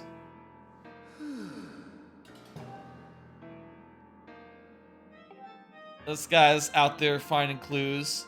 I wonder if it's gonna make us fight the big boy again after this dungeon. Maybe that'll become the way of every act of Acts 2's dungeons.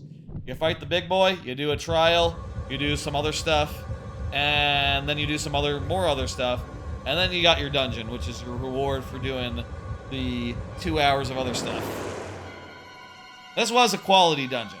I really quite enjoyed it.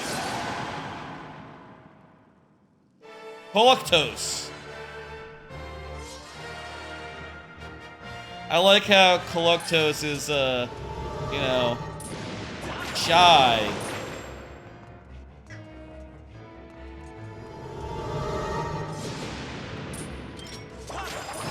I can't, like, grab onto his items and use them for myself, right? I feel like that's a thing some other Zelda boss does. Let you just, let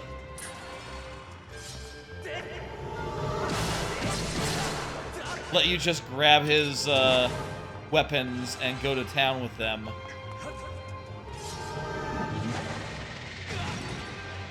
Okay, these pillars are not the answer.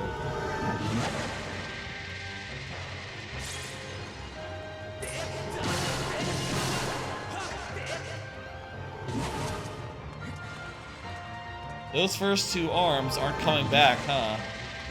And it doesn't look like we can get rid of, these other arms.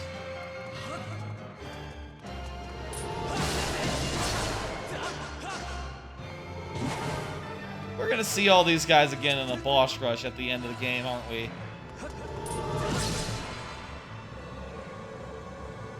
Oh, there's some more connections for us to grab onto. Wonderful. I do like the minigame. You can't swing on a metaphor is really good too. I'll think on it.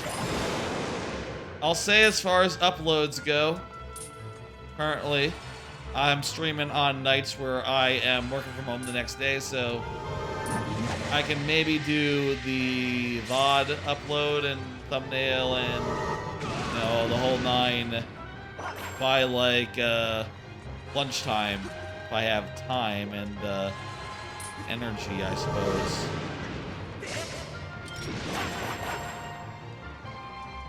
But it depends on how things are going. It's not, if I'm not, like, bogged down with work. And, also what I can manage to do for lunch without, actually putting that away. I remember it's out, I don't have to worry about it.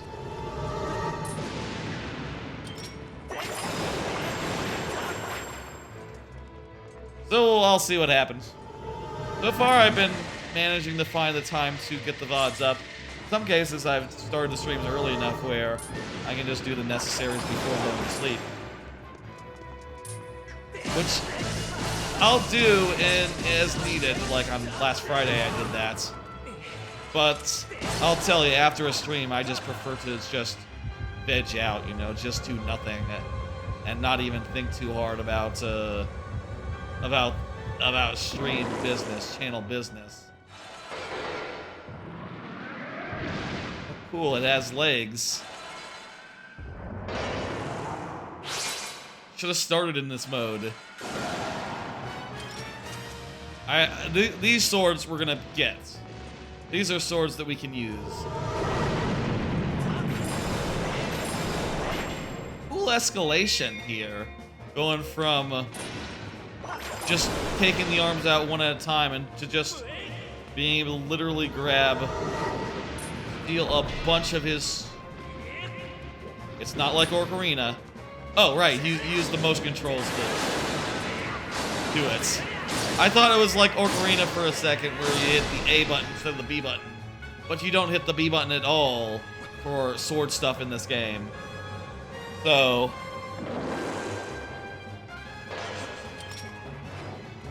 I don't have a fairy or nothing because I had to pour out my potion to get some sacred water.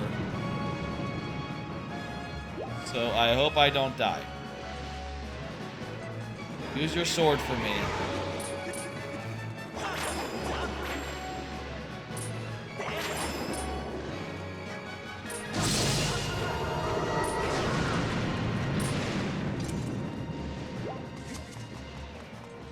Is he gonna summon more guys every time I...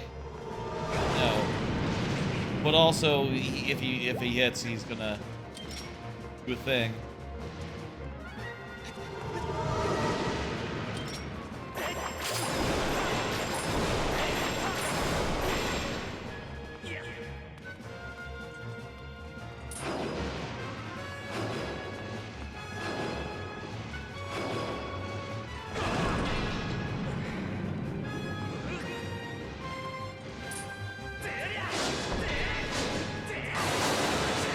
Perfect. Huh. That it? This kind of makes it look like there's one more phase.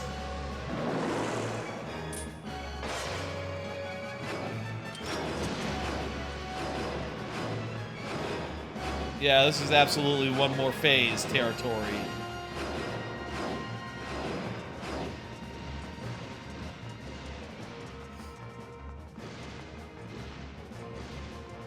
I think thanks for the minigame near you, for whoever it is pretty good. That's probably my first choice, but you can't swing on a metaphor. Also, fantastic as far as titles go. Keep expecting to hit B or a button for this big sword. Too many Zelda games have made it so that the big swords work differently than the small swords. Use a different button. Obviously, Tears of the Kingdom, big exception, obviously. But as far as games that are like this one, usually they do a different thing. That was a solid boss. That was a very good boss. This dungeon, I think, is the best dungeon in the game. In this game, I'd even put it above the ship off the top of my head. This one is definitely the best. I don't remember the next dungeon that well, to be clear. So maybe it's really good. Who remembers? But really cool stuff. Really clever design. The metaphor area is very neat. And the dungeon item is top tier. It's fantastic.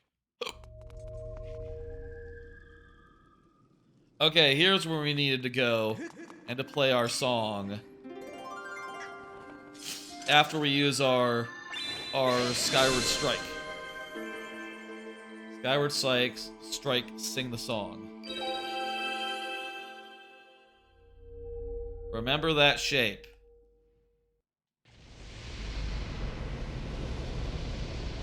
Do you remember that shape? I do. Circle. Cool fire.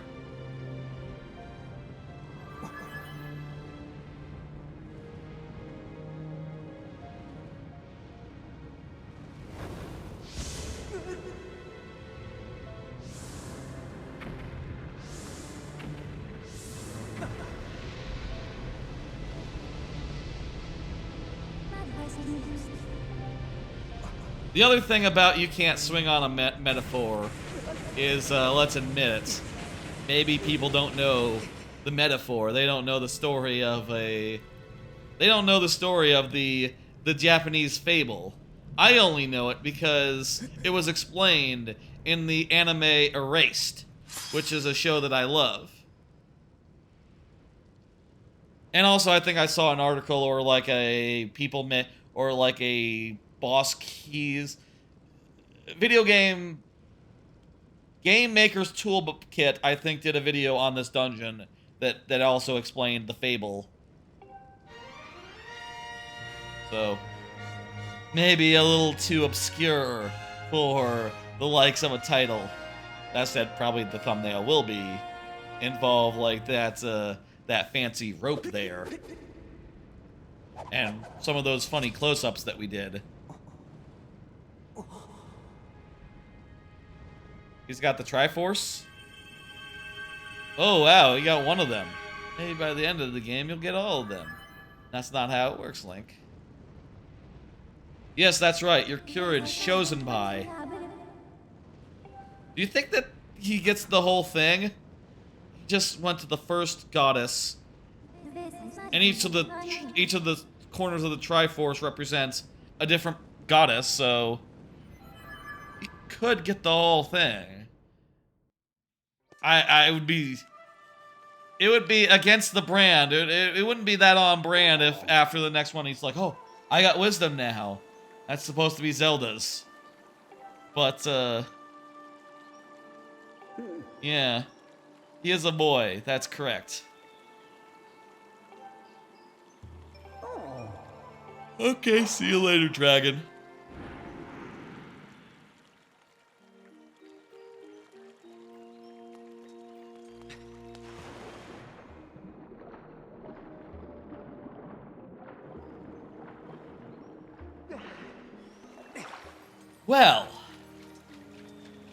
Well then, it's 11:40. Just about time to call it. Saving to this file. And there we go.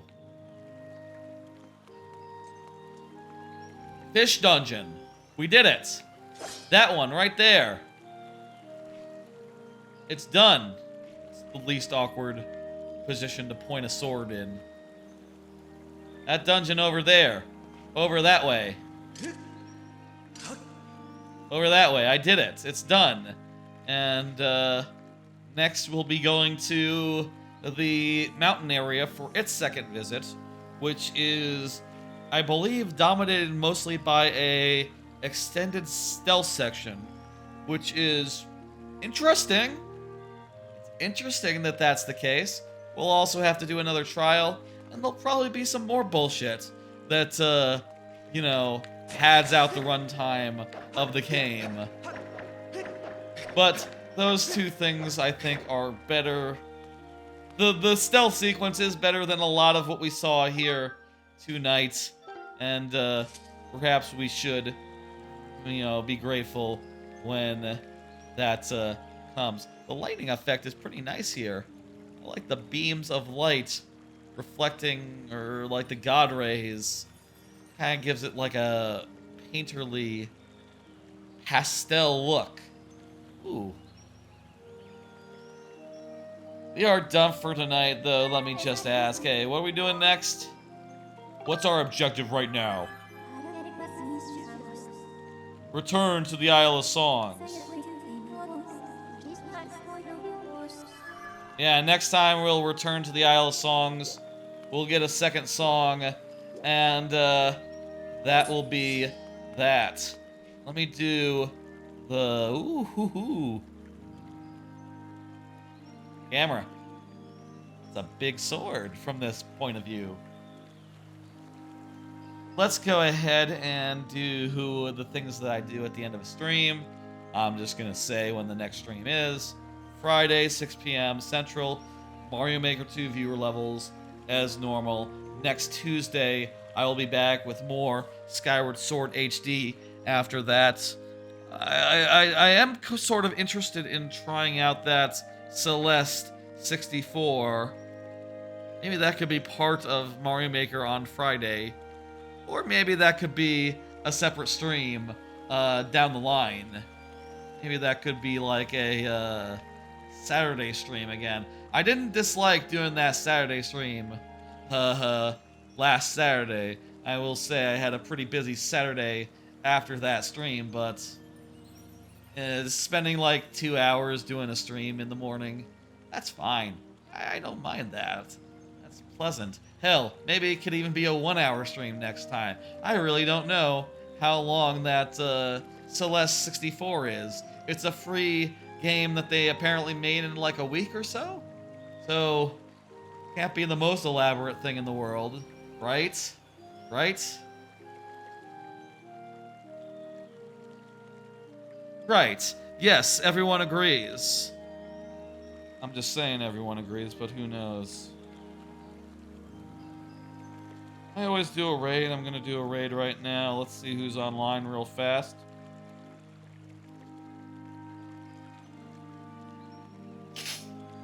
Ugh.